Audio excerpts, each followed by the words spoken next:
ಎಲ್ಲರಿಗೂ ನನ್ನ ನಮಸ್ಕಾರಗಳು.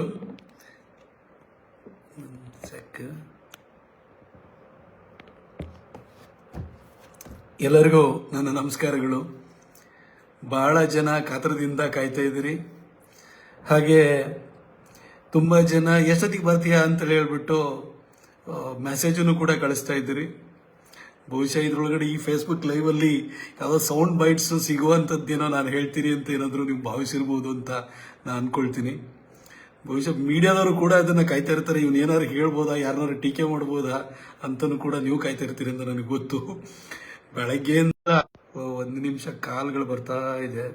ಬೆಳಗ್ಗೆಯಿಂದ ಓಡಾಡಿ ನಾನು ಸುಸ್ತಾಗ್ಬಿಟ್ಟು ಬಂದಿದ್ದೀನಿ. ಇವತ್ತು ನಿಮ್ಮ ಹತ್ರ ಒಂದೆರಡು ವಿಚಾರಗಳನ್ನ ಹೇಳ್ಕೊಳ್ಬೇಕು ಅಂತ ಅನಿಸ್ತು. ಇವತ್ತು ಬೆಳಗ್ಗೆ ಮೈಸೂರಿಂದ ರಾಮೇಶ್ವರಂಗೆ ಟ್ರೈನು, ಬಹಳ ದಿನಗಳ ಪ್ರಯತ್ನ ಮಾಡಿದ್ದೆ. ಆ ಟ್ರೈನನ್ನು ತಗೊಂಡ್ಬಂದೆ. ನನ್ನ ಮೊದಲನೇ ಟರ್ಮ್ದು ಕಡೇ ತಿಂಗಳಲ್ಲಿ ಬಂದು ಫೆಬ್ರವರಿ ತಿಂಗಳಲ್ಲಿ, ಆವಾಗ್ಲೂ ಕೂಡ ಮೈಸೂರು ಟು ಕಾಚಿಗೂಡ ತಗೊಂಡ್ಬಂದಿದ್ದೆ ನಾನು. ಈ ಟರ್ಮಲ್ಲಿ ಕಡೇ ಟ್ರೈನು ಮೈಸೂರು ಟು ಮಧುರೈ, ಈಗ ಮಾನಮನ್ ಮಧುರೈ ಅಂತ ಹೇಳ್ಬಿಟ್ಟು, ನಿಮಗೆ ಮಾಣ ಮಧುರೈ ಅಂತಲೂ ಹೇಳ್ತಾರೆ, ಮಾನ ಮಧುರೈ ನನಗೆ ಎಕ್ಸಾಕ್ಟ್ ಗೊತ್ತಿಲ್ಲ. ಅದು ರಾಮೇಶ್ವರಮಿಗೆ ಹೋಗಬೇಕು. ಆದರೆ ಪಾಂಬನ್ ಬ್ರಿಡ್ಜ್ ಏನಿದೆ ಅದು ರಿಪೇರಿ ಕೆಲಸ ನಡೀತಾ ಇರೋದ್ರಿಂದ ಇವಾಗ ಮೈಸೂರು ಟು ಮಾನಮಧುರೈ ಅಲ್ಲಿವರೆಗೂ ಕೂಡ ಆ ಟ್ರೈನನ್ನು ಇವತ್ತು ಫ್ಲಾಗಿಂಗ್ ಆಫ್ ಮಾಡಿದೆ. ಈ ಮಧ್ಯದಲ್ಲಿ ನನಗೆ ರೈಲ್ವೆ ಡಿಪಾರ್ಟ್ಮೆಂಟಲ್ಲಿ ಎಲ್ಲರೂ ಕೂಡ ತುಂಬ ಜನರಿಗೆ ನಾನು ಪಾಲಿಟಿಷಿಯನ್ಸ್ ಎಲ್ಲ ಬಿಹೇವ್ ಮಾಡಲ್ಲ.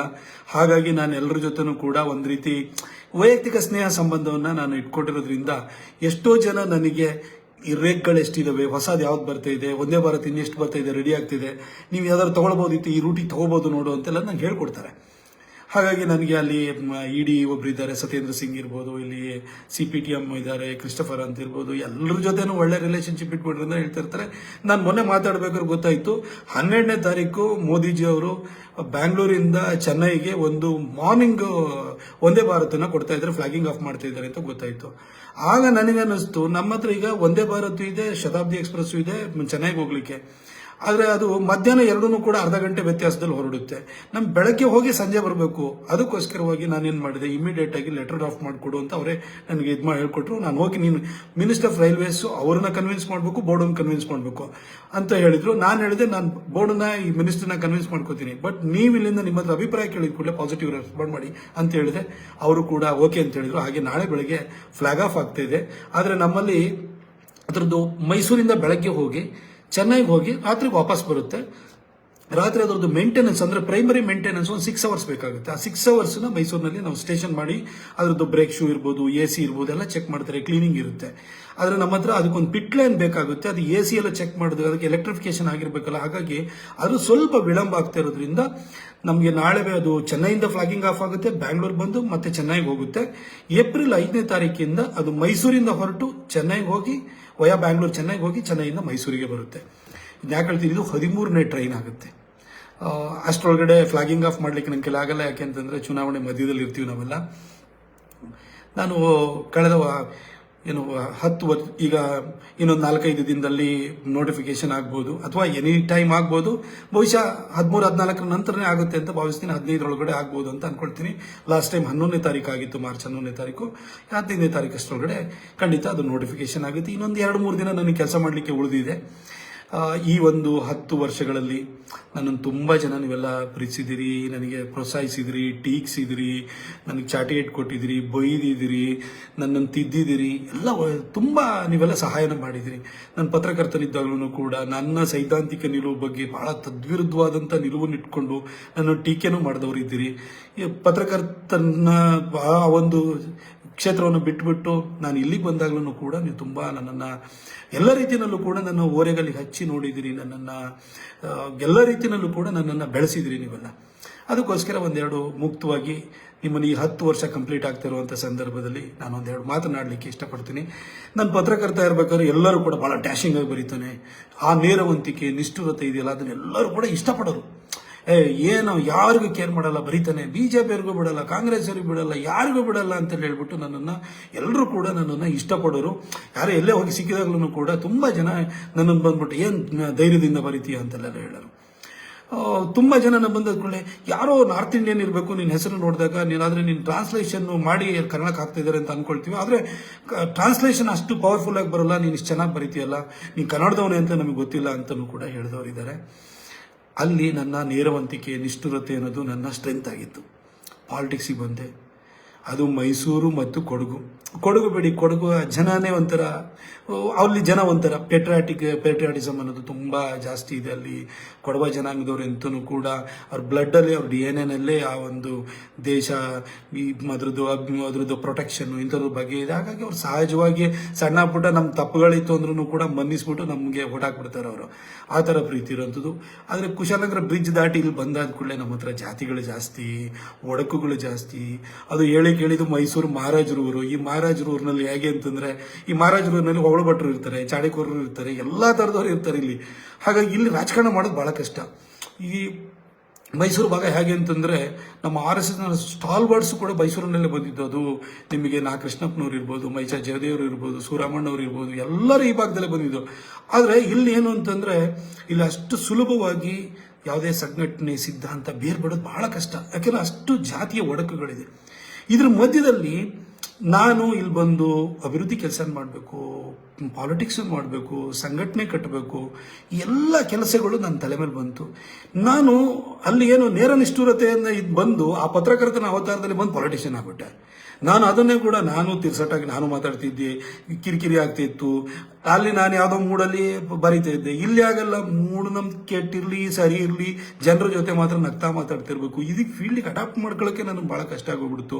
ಮತ್ತು ಯಾರೋ ನಮ್ಮನ್ನು ಪ್ರೊಟೆಕ್ಟ್ ಮಾಡಲಿಕ್ಕೆ, ನಮ್ಮ ಅಪ್ಪ ಮೊದಲೇ ಸತ್ತೋಗಿ ಆಗೋಗ್ಬಿಟ್ಟಿತ್ತು. ನಮ್ಮಮ್ಮ ಯಾವುದೋ ನಮ್ಮೂರಲ್ಲಿ ಹಳ್ಳಿನಲ್ಲಿ ನನ್ನ ತಮ್ಮಂದಿರ ಜೊತೆ ಬದುಕ್ತಾಳೆ.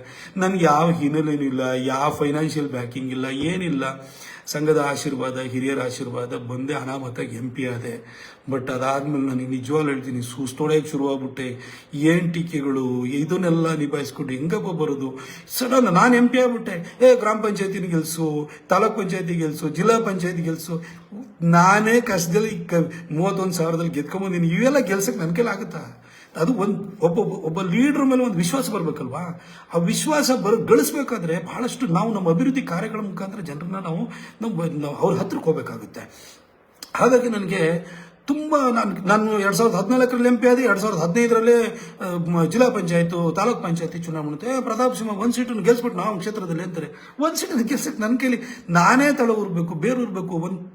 ಒಂದು ಚಿಕ್ಕ ಸಹಕಾರ ಸಂಘಗಳಿರ್ಬೋದು, ಕೃಷಿ ಪತ್ತಿನ ಸಹಕಾರ ಸಂಘಗಳಿರ್ಬೋದು, ಹಾಲ್ ಅಂಡ್ ಡೈರಿ ಇರ್ಬೋದು, ಈ ಥರದ ಒಕ್ಕೂಟಗಳಲ್ಲೆಲ್ಲ ಇಲ್ಲಿ JDS, ಕಾಂಗ್ರೆಸ್ ಬೇರೂರಿದೆ. ಇಲ್ಲಿ ಬಂದು ನಾನು ಅವ್ರ ಜೊತೆ ಅದರೊಳಗಡೆ ಪೆನೆಟ್ರೇಟ್ ಆಗಲಿಕ್ಕೆ, ಇನ್ನೊಂದಾಗಲಿಕ್ಕೆ ನಾನು ಅಭಿವೃದ್ಧಿ ಕಾರ್ಯಗಳ ಮುಖಾಂತರವಾಗಿ ಜನರ ಹತ್ರ ವಿಶ್ವಾಸನ ಗಳಿಸ್ಕೊಂಡು ಆನಂತರ ಅವರು ನನ್ನ ಮಾತಿಗೆ ಬೆಲೆ ಕೊಡುವಂತ ಒಂದು ವಾತಾವರಣ ಸೃಷ್ಟಿ ಮಾಡ್ಕೊಳ್ಬೇಕು. ಹೆಂಗೆ ಅನಾಮತಕ್ಕೆ ಆಗಕ್ಕಾಗುತ್ತೆ? ಪ್ರತಾಪ್ ಸಿಂಹ ಗೆಲ್ಸ್ಬಿಟ್ನ 2015 ಎಷ್ಟು ಜನ ಒಂದು ಕ್ಷೇತ್ರದಲ್ಲಿ ಜಿಲ್ಲಾ ಪಂಚಾಯತ್ ಮೆಂಬರ್ಸ್ ಇದ್ದಾರೆ, ತಾಲೂಕ್ ಪಂಚಾಯತ್ ಮೆಂಬರ್ಸ್ ಇದ್ದಾರೆ. ಆಯಿತು, ನಾನು ಬರೋದಕ್ಕಿಂತ ಮೊದಲು ಎಷ್ಟಿದ್ರು? ನನ್ನ ಕ್ಷೇತ್ರದಲ್ಲಿ ಒಂದು ಗ್ರಾಮ ಪಂಚಾಯತಿನೂ ಇರಲಿಲ್ಲ. ಅನಾಮತ್ತಾಗಿ ನಾನು ಗೆಲ್ಸೋದಕ್ಕೆ ನನ್ನ ಮೇಲೆ ಯಾವುದೋ ಒಂದು ಪ್ರೀತಿಯಿಂದ ಜನ ಓಟ್ ಹಾಕಿದ್ರು. ಮೋದಿಜಿ ದೇಶಕ್ಕೆ ಪ್ರಧಾನಿ ಆಗಬೇಕು ಅಂತ ಹೇಳ್ಬಿಟ್ಟು ಅವ್ರ ಹೆಸರಲ್ಲಿ ಗೆದ್ಕೊಂಡ್ಬಂದವನು. ಅವ್ರ ಹೆಸರಿನಲ್ಲಿ ಅಭಿವೃದ್ಧಿ ಕಾರ್ಯ ತಂದು ನಾನು ಪಕ್ಷನ ಕಟ್ಟಬೇಕಿತ್ತು. ಅದಕ್ಕೆ ನಾನು ಸ್ಟ್ರಗಲ್ ಮಾಡ್ತಾ ಹೊರಟೆ. ಎಲ್ಲರನ್ನೂ ಉಂಟಲ್ಲ, ನನ್ನ ಹತ್ರನೂ ಕೂಡ ನಾನು ಹೇಳಿದ್ದೀನಲ್ಲ, ನಾನೇನು ನಿಮ್ಗೆ ತಪ್ಪುನ ಅಥವಾ ನನ್ನ ಬಗ್ಗೆ ನಾನು ಮಾಸ್ಕ್ ಮಾಡ್ಕೊಳ್ಬೇಕು ಅಂತಿಲ್ಲ. ನಮಗೆ ಪತ್ರಕರ್ತನಾಗಿದ್ದಾಗ ಒಂಥರ ಫ್ರೀಯಾಗಿ ನಾವು ಪತ್ರಕರ್ತರಾಗಿರುವಾಗ ನಾವು ಪ್ರೆಸ್ ಕ್ಲಬ್ಬಿಗೆ ಹೋಗ್ತಾ ಇದ್ದು, ಬೇರೆ ಕಡೆನೂ ಹೋಗ್ತಾ ಇದ್ದು. ಅಲ್ಲಿ ಏನಂತಂದ್ರೆ ನಮ್ದು ಆ ಥರ ಗ್ರೂಪ್ ಬೇರೆ ಇರ್ತಿದ್ದು, ಹರಟೆ ಹೊಡಿತಿದ್ದು. ಇಲ್ಲಿ ಹರಟೆ ಹೊಡೆಯೋಕ್ಕೆ ಟೈಮ್ ಇಲ್ಲ, ಜನರ ಹತ್ರ ಬೆಳಗ್ಗೆಯಿಂದ ಸಂಜೆವರೆಗೂ ಕೆಲಸಕ್ಕೆ ಹೋಗಬೇಕಿತ್ತು. ಇಲ್ಲಿ ನಮ್ಮ ಒಂದೊಂದು ನಡತೆನೂ ಕೂಡ ಇಲ್ಲಿ ರಿವ್ಯೂ ಮಾಡ್ತಾರೆ, ಅಂತ ಒಂದು ಪರಿಸ್ಥಿತಿ ಇತ್ತು. ಹಾಗೆ ನಾನು ಇದಕ್ಕೆ ಅಡಾಪ್ಟ್ ಹಾಕ್ಕೊಂಡು ಇಲ್ಲಿ ಬರೋಷ್ಟರಲ್ಲಿ ನಾನು ನಿಜವಾಗ್ಲೂ ಹೈರಾಣ ಆಗೋದೆ. ಆಮೇಲೆ ಮಧ್ಯದಲ್ಲಿ ನನಗೆ ಭಯ ಶುರುವಾಯಿತು. ಏನಪ್ಪ ಇದೇ ಥರ ಹೋಯಿತು ಅಂದರೆ ಅಭಿವೃದ್ಧಿ ಕಾರ್ಯಗಳನ್ನು ಹೆಂಗೆ, ಇವೆಲ್ಲದನ್ನು ಕೂಡ ನಾನು ಯೋಚನೆ ಮಾಡಲಿಕ್ಕೆ ಆತಂಕಗಳು ಶುರುವಾಯಿತು. ಆಮೇಲೆ ನನಗೆ ಇವತ್ತು ನಿಮಗೆ ಫೇಸ್ಬುಕ್ ಲೈವಲ್ಲಿ ಹೇಳ್ತೀನಿ, ನಾನು ದೇವ್ರ ಹತ್ರ ಎದೆ ಮೇಲೆ ಕೈ ಇಟ್ಕೊಂಡು ಹೇಳ್ತೀನಿ, ದೇವ್ರ ಹತ್ರ ಹೋಗಿ ನನಗೆ ವೈಯಕ್ತಿಕವಾಗಿ ದೇವರೇ ನನಗೆ ಆಸ್ತಿ ಪಾಸ್ತಿ ಕೊಡು, ನನಗೆ ಏನಾದರೂ ಇದು ಮಾಡು, ನನಗೇನಾದ್ರು ಮನೆ ಮಠ ಕೊಡು, ಇನ್ನೊಂದು ಕೊಡು. ನಾನು ದೇವ್ರ ಹತ್ರ ಯಾವತ್ತೂ ಕೇಳಲ್ಲ. ನಾನು ಹಿಂದೆನೂ ಕೇಳಿಲ್ಲ, ನಾನು ಮುಂದೆನೂ ಕೇಳಲ್ಲ. ದೇವ್ರ ಹತ್ರ ನಾನು ಕೇಳಲ್ಲ. ನನ್ನ ದೇವರು ಇವತ್ತು ಆ ತಾಯಿ ಚಾಮುಂಡೇಶ್ವರಿ, ಕಾವೇರಿ ತಾಯಿ, ನಮಗೆಲ್ಲ ನಾನು ನಂಬಿದಂಥ ದೇವರುಗಳು, ಇವರೆಲ್ಲರೂ ಕೂಡ ನನ್ನ ಈ ಸಂಸದನೆ ಮಾಡಿಬಿಟ್ಟಿದ್ದಾರೆ. ಮಾಡಾದ್ಮೇಲೆ ಇನ್ನೇನು ಕೇಳು ಅಂದರೆ ನಿಮ್ಗೆ ದೇವರು ಏನು ಕೊಟ್ಟಿದ್ದಾನೆ ಅದಕ್ಕೆ ನಾವು ಥ್ಯಾಂಕ್ಫುಲ್ ಆಗಿರಬೇಕು. ನಮಗೆ ಇವತ್ತೊಂದು ಮನೆ ಕೊಡು ಅಂತ ಕೇಳ್ತೀವಿ, ಮನೆ ಕೊಟ್ಟಾದ್ಕೊಳ್ಳ ಅಯ್ಯೋ ಇನ್ನೊಂದು ಮನೆ ಎಕ್ಸ್ಟ್ರಾ ಇದ್ರೆ ಬಾಡಿಗೆ ಕೊಡ್ಬೋದಿತ್ತು, ಅದ್ರಲ್ಲಿ 4 ಕಾಸು ಕಮಾಯಿ ಆಗೋದು, ನಮ್ಮ ಜೀವನ ಚೆನ್ನಾಗಿ ನಡೆದು ಇನ್ನೊಂದು ಮನೆ ಕೊಡ್ತಾ ಅಂತಂದ್ರೆ ಇನ್ನೊಂದು 5-6 ಮನೆ ಇತ್ತು ಅಂದ್ರೆ ಇನ್ನೂ ಲ್ಯಾವಿಶ್ ಆಗಿ ಬದುಕಬೇಕಿತ್ತು. ಮನುಷ್ಯನ ಆಸೆಗಳಿಗೆ ಮಿತಿ ಇಲ್ಲ, ಕೊಟ್ಟಿದ್ರಲ್ಲಿ ನಾವು ಖುಷಿ ಪಡಲ್ಲ. ನಾನು ಆದರೆ ಆ ಥರ ಅಲ್ಲ. ದೇವ್ರ ಹತ್ರ ನಾನು ಯಾವತ್ತೂ ಕೇಳಲಿಲ್ಲ. ದೇವ್ರ ಹತ್ರ ನಾನು ಹೋಗಿ, ನನ್ನ ಇಷ್ಟ ದೇವರು ಯಾರು ಅಂತ ನಾನು ಹೇಳಲ್ಲ, ಆದರೆ ನನ್ನ ಇಷ್ಟ ದೇವ್ರ ಹತ್ರ ಹೋಗಿ ಹರಕೆ ಚೀಟಿ ತೊಗೊಂಡೋಗಿ ನನಗೆ ಮೈಸೂರಿಗೆ ಪಾಸ್ಪೋರ್ಟ್ ಸೇವಾ ಕೇಂದ್ರ ಬೇಕು ಅಂತ ನಾನು ಹರಕೆ ಇಟ್ಟೆ. ಅನಂತಕುಮಾರ್ ಸಾಹೇಬ್ರ ಹತ್ರ ಹೋಗಿ ಸುಷ್ಮಾ ಸ್ವರಾಜ್ ಅವ್ರ ಹತ್ರ ನಾನು ಹೇಳಿಸ್ತೆ ನನಗೆ ಪಾಸ್ಪೋರ್ಟ್ ಸೇವಾ ಕೇಂದ್ರ ಬೇಕೇ ಬೇಕು ಅಂತ ಹೇಳ್ಬಿಟ್ಟು, ಅದು ಏನೋ 2018 ಕ್ಯಾಬಿನೆಟ್ ಡಿಸಿಷನ್ ಆಗುತ್ತೆ. ಅದಾದ ನಂತರ ನಿಮಗೆ ಇದು ಆಮೇಲೆ ಮೈಸೂರಿಗೆ ಸಿಗ್ಬೋದು, ಇದು ಫಸ್ಟ್ ಟರ್ಮ್ ಎಂಡ್ ಆಗೋಷ್ಟೊಳಗಡೆ ಸಿಗ್ಬೋದು ಅಂತ ಹೇಳಿದರು. ನಾನು ಹೋಗ್ಬಿಟ್ಟು ನನ್ನ ದೇವ್ರಿಗೆ ಹರಕೆ ಇಟ್ಟೆ, ಪ್ರಾರ್ಥನೆ ಮಾಡ್ಕೊಂಡು ಬಂದೆ. ನನಗೆ ಕುಶಾಲನಗರಕ್ಕೆ ಟ್ರೈನ್ ತೊಗೊಂಬರ್ತೀನಿ ಅಂತ ಹೇಳಿದ್ದೀನಿ, ಅದು ಬೇಕು, ನನಗೆ ಈ ಪಾಸ್ಪೋರ್ಟ್ ಸೇವಾ ಕೇಂದ್ರ ಬೇಕು ಅಂತ ಹೋಗಿ ದೇವ್ರ ಹತ್ರ 2016 ಹೋಗಿ ನಾನು ಹರಕೆ ಹೊತ್ತೆ. ಆಗಸ್ಟಲ್ಲಿ ಹರಕೆ ಹೊತ್ತೆ. ಆಮೇಲೆ ಅವರು 2018 ಕ್ಯಾಬಿನೆಟ್ ಡಿಸಿಷನ್ ಆಗಲ್ಲ ಅಂತಂದು ಒಂದು ದಿನ ಸುಷ್ಮಾ ಸ್ವರಾಜ್ ಅವರು ಅಚಾನಕ್ ಕಾಲ್ ಬಂತು, ನಾವು ಪೋಸ್ಟ್ ಆಫೀಸ್ ಪಾಸ್ಪೋರ್ಟ್ ಸೇವಾ ಕೇಂದ್ರ ಅಂತ ಮಾಡ್ತಿದ್ವಿ, POPSK, the country's first POPSK ಮೈಸೂರಿಗೆ ಕೊಡ್ತಾ ಇದ್ದೀವಿ ಅಂತ ಹೇಳ್ಬಿಟ್ಟು ಅವ್ರು ಘೋಷಣೆನ ಮಾಡಿದ್ರು. ಫೋನ್ ಮಾಡಿ ಹೇಳಿದ್ರು ನನಗೆ ಇದು ಗುಡ್ ಗವರ್ನೆನ್ಸ್ ಡೇ December 25 ಇರ್ತದೆ, 23rd ವರ್ಷದೊಳಗಡೆ 3 ದಿನ ಇದೆ ಪ್ರಿಪರೇಷನ್ ಮಾಡಿ ಇನಾಗ್ರೇಟ್ ಮಾಡಬೇಕು ಅಂತ ಅನಂತಕುಮಾರ್ ಸಾಹೇಬ್ರೆ ಬಂದು ಇನಾಗ್ರೇಟ್ ಮಾಡಿಕೊಟ್ರು. ಆ ದೇವ್ರ ಹತ್ರ ನಾನು ಹರಕೆ ಹೊತ್ತಿದ್ದೆ. ನನಗೋಸ್ಕರ ಹರಕೆ ಹೊತ್ತಿಲ್ಲ, ನನ್ನ ಕ್ಷೇತ್ರಕ್ಕೋಸ್ಕರ ಹರಕೆ ಹೊತ್ತಿದ್ದೆ. ಇವತ್ತು ಪಾಸ್ಪೋರ್ಟ್ ಕೇಂದ್ರವನ್ನು ತಗೊಂಡ್ಬಂದೆ. ರಿನ್ಯೂವಲ್ಲು ಎಲ್ಲ ಸೇರ್ಬಿಟ್ಟು 1 ಲಕ್ಷಕ್ಕಿಂತ ಜಾಸ್ತಿನ ನಾವು ಕೊಟ್ಟಿದ್ದೀವಿ. ಹಾಗೆ ಕುಶಾಲನಗರದ್ದು ಟ್ರೈನನ್ನು ಕೂಡ ನಾನು ಕೇಳ್ಕೊಂಡಿದ್ದೆ, ಅದು ಕೂಡ 2018 ಬಜೆಟ್ನಲ್ಲಿ ಪಿಂಕ್ ಬುಕ್ಕಲ್ಲೂ ಕೂಡ ಬಂದಾಯಿತು. ಪಿಂಕ್ ಬುಕ್ ಅಂದರೆ ಕನ್ಫರ್ಮೇಷನ್ ಅಂತ ಹೇಳಿ ಅದನ್ನು ತೊಗೊಂಡ್ಬಂದೆ. ಹೈವೇದಿರ್ಬೋದು, ಪ್ರತಿಯೊಂದು ಕೆಲಸಕ್ಕೂ ಕೂಡ ದೇವ್ರಿಗೆ ಮೊರೆ ಹೋದೆ, ಪ್ರಾರ್ಥನೆ ಮಾಡ್ತಿದ್ದೆ, ಆನಂತರ ಸಂಕಲ್ಪ ಮಾಡ್ತಿದ್ದೆ, ಬರ್ತಾ ಇದ್ದೆ. ದೇವ್ರ ಹತ್ರ ನಾನು ಕೇಳಿದ್ದೀನಿ, ನನ್ನ ಕ್ಷೇತ್ರಕ್ಕೆ ಏನೋ ಕೊಡು ಅಂತೇಳಿ ಹೇಳ್ಬಿಟ್ಟು ನಾನು ದೇವರನ್ನ ಕೇಳಿದ್ದೀನಿ ಹೊರತು ಇವತ್ತು ದೇವ್ರ ಮೇಲೆ ನಾನು ಎಲ್ಲರ ಹತ್ರ ಸುಳ್ಳು ಹೇಳೋ ಪೊಲಿಟಿಷಿಯನ್ ಅಲ್ಲ. ನನ್ನ ದೇವ್ರ ಹತ್ರ ನಾನು ಇವತ್ತು ಹೋಗಿ ತಾಯಿ ಚಾಮುಂಡಿ ಹತ್ರ ಹೋಗಿ ಕೂತ್ಕೊಂಡು ತಾಯಿ ನನಗೆ ಪ್ರೊಟೆಕ್ಟ್ ಮಾಡು ಅಂತ ಕೇಳ್ಕೊಳ್ತೀನಿ, ನನಗೆ ಒಳ್ಳೆ ಕೆಲಸ ಮಾಡ್ಲಿಕ್ಕೆ ಇನ್ನೂ ಶಕ್ತಿನ ಕೊಡು ಅಂತ ಕೇಳ್ತೀನಿ, ಅವಕಾಶನ ಕೊಡು ಅಂತ ಕೇಳ್ತೀನಿ. ನಾನು ವೈಯಕ್ತಿಕವಾಗಿ ಇವತ್ತು ನಾನು ಯಾವ ದೇವ್ರ ಹತ್ರನೂ ಹೋಗಿ ನಾನು ಕೇಳಲ್ಲ, ನನಗದು ಬೇಕು ಆಗಿಲ್ಲ. ನಾನು ಯಾಕೆಂದ್ರೆ ದೇವ್ರು ನನಗೆ ಕೊಟ್ಟಿದ್ದೀನಿ, ಇಷ್ಟು ಒಳ್ಳೆ ಕೆಲಸ ಮಾಡುವಂಥ ಅವಕಾಶನ ದೇವ್ರು ಕೊಟ್ಟಿದ್ದಾನೆ. ಅದಾದ ನಂತರ ನನ್ನ ಅಭಿವೃದ್ಧಿ ಕಾರ್ಯಗಳು ನಿಮ್ಗೆ ದುಡ್ಡು ಹೇಳ್ಬೋದು. ನಿಮ್ಮೆಲ್ಲರಿಗೂ ಭಾಳ ಕಾತರ ಏನು ಅಂತಂದರೆ, ಏನು ಟಿಕೆಟ್ ಸಿಗುತ್ತಾ ಇಲ್ವಾ, ಇವನೇನೋ ವ್ಯಕ್ತಪಡಿಸ್ತಾನ ಅಂತ ನೀವು ಯೋಚನೆ ಮಾಡಬೇಡಿ. ದೇವರು ಯಾವಾಗ ಎಷ್ಟು ಅವಕಾಶ ಕೊಡ್ತಾನೆ ಅದರಲ್ಲಿ ಒಳ್ಳೆ ಕೆಲಸವನ್ನು ಮಾಡಿ ಅವರಿಂದ ಶಬಾಸ್ ಅಂತ ನಾವು ಅನ್ನಿಸ್ಕೋಬೇಕು. ನಾನು ಇವತ್ತು ಯಾಕೆ ಈ ಫೇಸ್ಬುಕ್ ಲೈವ್ ಮಾಡಿದ್ದೀನಿ ಅಂತಂದರೆ, ನಾನು ಕಳೆದ 3 ದಿನದಿಂದ ಸೋಷಿಯಲ್ ಮೀಡಿಯಾ ನೋಡ್ತಾ ಇದ್ದೀನಿ, ಟ್ವಿಟರ್ ಟ್ರೆಂಡಿಂಗ್ ನೋಡ್ತಾ ಇದ್ದೀನಿ, ನಮಗೆ ವಾಟ್ಸಪ್ಪಲ್ಲಿ ಬರೋ ಮೆಸೇಜ್ ನೋಡ್ತಾ ಇದ್ದೀನಿ, ಕಾಲ್ಸನ್ನು ನೋಡ್ತಾ ಇದ್ದೀನಿ. ಅದೇ ರೀತಿಯಲ್ಲಿ ನಿಮಗೆ ನೀವು ಪೋಸ್ಟ್ಗಳನ್ನೆಲ್ಲ ಹಾಕೊಳ್ತಿದ್ರಲ್ಲ ಫೇಸ್ಬುಕ್ಕಲ್ಲಿ, ಎಲ್ಲ ಇನ್ಸ್ಟಾ ಪೋಸ್ಟ್ಗಳೆಲ್ಲ ನೋಡ್ತಾ ಇದ್ದೀನಿ. ನಿಜ ಹೇಳ್ತೀನಿ, I am thankful to my god Narendra Modiji. ನನಗಿವತ್ತು ಇಷ್ಟು ಅವಕಾಶನ ಅವ್ರ ಹೆಸರಿನಲ್ಲಿ ಗೆದ್ಕೊಂಡ್ಬಂದಿದ್ದೀನಿ. ನನ್ನ ಇಷ್ಟ ದೇವತೆ ಚಾಮುಂಡೇಶ್ವರಿ, ಕಾವೇರಿ ತಾಯಿ, ನನ್ನ ಏನೋ ಮನೆ ದೇವರು ಬೇರೆ, ಹೀಗೆ ನನ್ನ ಇಷ್ಟ ದೇವರು ಅವ್ರಿಗೆ ಯಾವಾಗಲೂ ನನ್ನ ಪ್ರತಿನಿತ್ಯನೂ ಕೂಡ ನಾನು ಏನೋ ಅವರಿಗೆ ನಾನು ಪ್ರಾರ್ಥನೆಯನ್ನು ಮಾಡ್ತಿರ್ತೀನಿ. ಆದರೆ ಪ್ರತಾಪ್ ಸಿಂಹ ಒಬ್ಬ ಸಾಮಾನ್ಯ ಪತ್ರಕರ್ತನನ್ನು ಬಂದು ಅನಾಮತಾಗಿ ಟಿಕೆಟ್ ಕೊಟ್ಟು ಮೈಸೂರಿಗೆ ರಾಮನವಮಿ ದಿನ 2014 ಏಪ್ರಿಲ್ 8ನೇ ತಾರೀಕು ಬಂದು ಮಹಾರಾಜ ಗ್ರೌಂಡಲ್ಲಿ ನಿಂತ್ಕೊಂಡು ನನ್ನ ಕೈ ಎತ್ತಿಬಿಟ್ಟು ಪ್ರತಾಪ್ ಸಿಂಹನ ಗೆಲ್ಲಿಸಿ ಅಂತ ಹೇಳಿ ಒಬ್ಬ ಪತ್ರಕರ್ತನನ್ನು ಏಕಾಏಕಿ ಸಂಸದನನ್ನು ಮಾಡಿದವರು ನರೇಂದ್ರ ಮೋದಿಜಿಯವರು. ಅವ್ರ ಹೆಸರಲ್ಲಿ ಗೆದ್ದವು ನಾನು. 2019 ಅವ್ರ ಹೆಸರಿನಲ್ಲಿ ಗೆದ್ದಿದ್ದು. ನಾನು ಇವತ್ತು ಇಷ್ಟು ಕೆಲಸ ಮಾಡಿದ್ದೇನಲ್ಲ, ನನ್ನ ಮೋದಿಜಿ ಕೊಟ್ಟಿರೋದು ಕೆಲಸಗಳು. ಇದು ಪ್ರತಾಪ್ ಸಿಂಹಂದು ಏನಂತಲ್ಲ, ಇವತ್ತು ಜನ ದೇಶಕ್ಕೆ ಮೋದಿ ಬೇಕು ಅಂತಾರೆ, ಹಾಗೆ ಕ್ಷೇತ್ರಕ್ಕೂ ಒಬ್ಬ ಛೋಟಾ ಮೋದಿ ಬೇಕು ಅಂತ ಹೇಳ್ತಾರೆ. ಒಬ್ಬ ಚಿಕ್ಕ ಮೋದಿ ನಮ್ಮಿಲ್ಲೂ ಬೇಕು, ಇಲ್ಲೂ ನಮ್ಮ ಕೆಲಸನೂ ಮಾಡಬೇಕು, ದೇಶಕ್ಕೂ ಅವ್ರು ಕೆಲಸ ಮಾಡ್ತಾರೆ, ಅವ್ರು ಬೇಕು, ಅದಕ್ಕೋಸ್ಕರ ನಮಗೆ ಓಟ್ ಹಾಕ್ತಾರೆ. ಅದೇ ಥರ ನಮ್ಮಲ್ಲೂ ಒಂದು ಸಣ್ಣ ಪ್ರಮಾಣದ ಮೋದಿಯನ್ನು ಅವ್ರು ಎಕ್ಸ್ಪೆಕ್ಟ್ ಮಾಡ್ತಾರೆ. ಅದಕ್ಕೆ ಯಾವತ್ತೂ ಅನ್ಯಾಯ ಮಾಡಿದ್ರೆ ನಾವು ಕೆಲಸ ಮಾಡಬೇಕು. 10 ವರ್ಷದಿಂದ ನಾನು ಕೆಲಸವನ್ನು ಮಾಡಿದ್ದೀನಿ. 12 ಟ್ರೈನು, ನಾಳೆದು 13ನೇ ಟ್ರೈನು, ಅದು ಏಪ್ರಿಲ್ 5ಕ್ಕೆ ಬರುತ್ತೆ ಅಷ್ಟೇ. ಇಷ್ಟು ಟ್ರೈನ್ ತಂದೀನಿ. 2014ಕ್ಕಿಂತ ಮೊದಲು 10 ವರ್ಷ ಹೋಗಿ 2004ರಿಂದ 2014ವರೆಗೂ ಎಷ್ಟು ಟ್ರೈನ್ ಬಂದಿದೆ ಅಂತ ನೋಡಿ. ಒಂದು ಟ್ರೈನ್ ಇದ್ರೆ ಹೇಳ್ಬಿಡಿ ನೋಡೋಣ. ನಾನು ನಿಮಗೆ ಇನ್ನೂ ಒಂದು ಉದಾಹರಣೆ ಹೇಳಬೇಕು, ಜನ ಎಷ್ಟು ನನ್ನ ಪ್ರೀತಿಸ್ತಾರೆ ಅನ್ನೋದಕ್ಕೆ. 1989ರಿಂದ 2019ವರೆಗೂ 30 ವರ್ಷಗಳಲ್ಲಿ ಮೈಸೂರಿನಲ್ಲಿ ಯಾವ ವ್ಯಕ್ತಿನೂ ಕೂಡ ರಿಪೀಟ್ ಮಾಡಿಲ್ಲ. ಎಲ್ಲರೂ ಇನ್ಕ್ಲೂಡಿಂಗ್ ಮಹಾರಾಜರನ್ನ, ಶ್ರೀಕಂಠದತ್ತ ನರಸಿಂಹರಾಜ ಒಡೆಯರ್ನೂ ಕೂಡ ಜನ ಸೋಲಿಸಿದ್ದಾರೆ. 91 ಸೋಲಿಸಿದ್ರು. ಅವಾಗೇನೋ ಸಿಂಬಲ್ ಮಿಸ್ಟೇಕ್ ಆಗಿ ಸೋಲ್ಸ್ಬಿಟ್ಟಿದ್ದಾರೆ ಅಂತ ಅಂದ್ರೂ ಕೂಡ 2004ರಲ್ಲಿ ಮಹಾರಾಜರನ್ನ 3ನೇ ಪ್ಲೇಸಿಗೆ ಕಳಿಸ್ಬಿಟ್ರು ಜನ.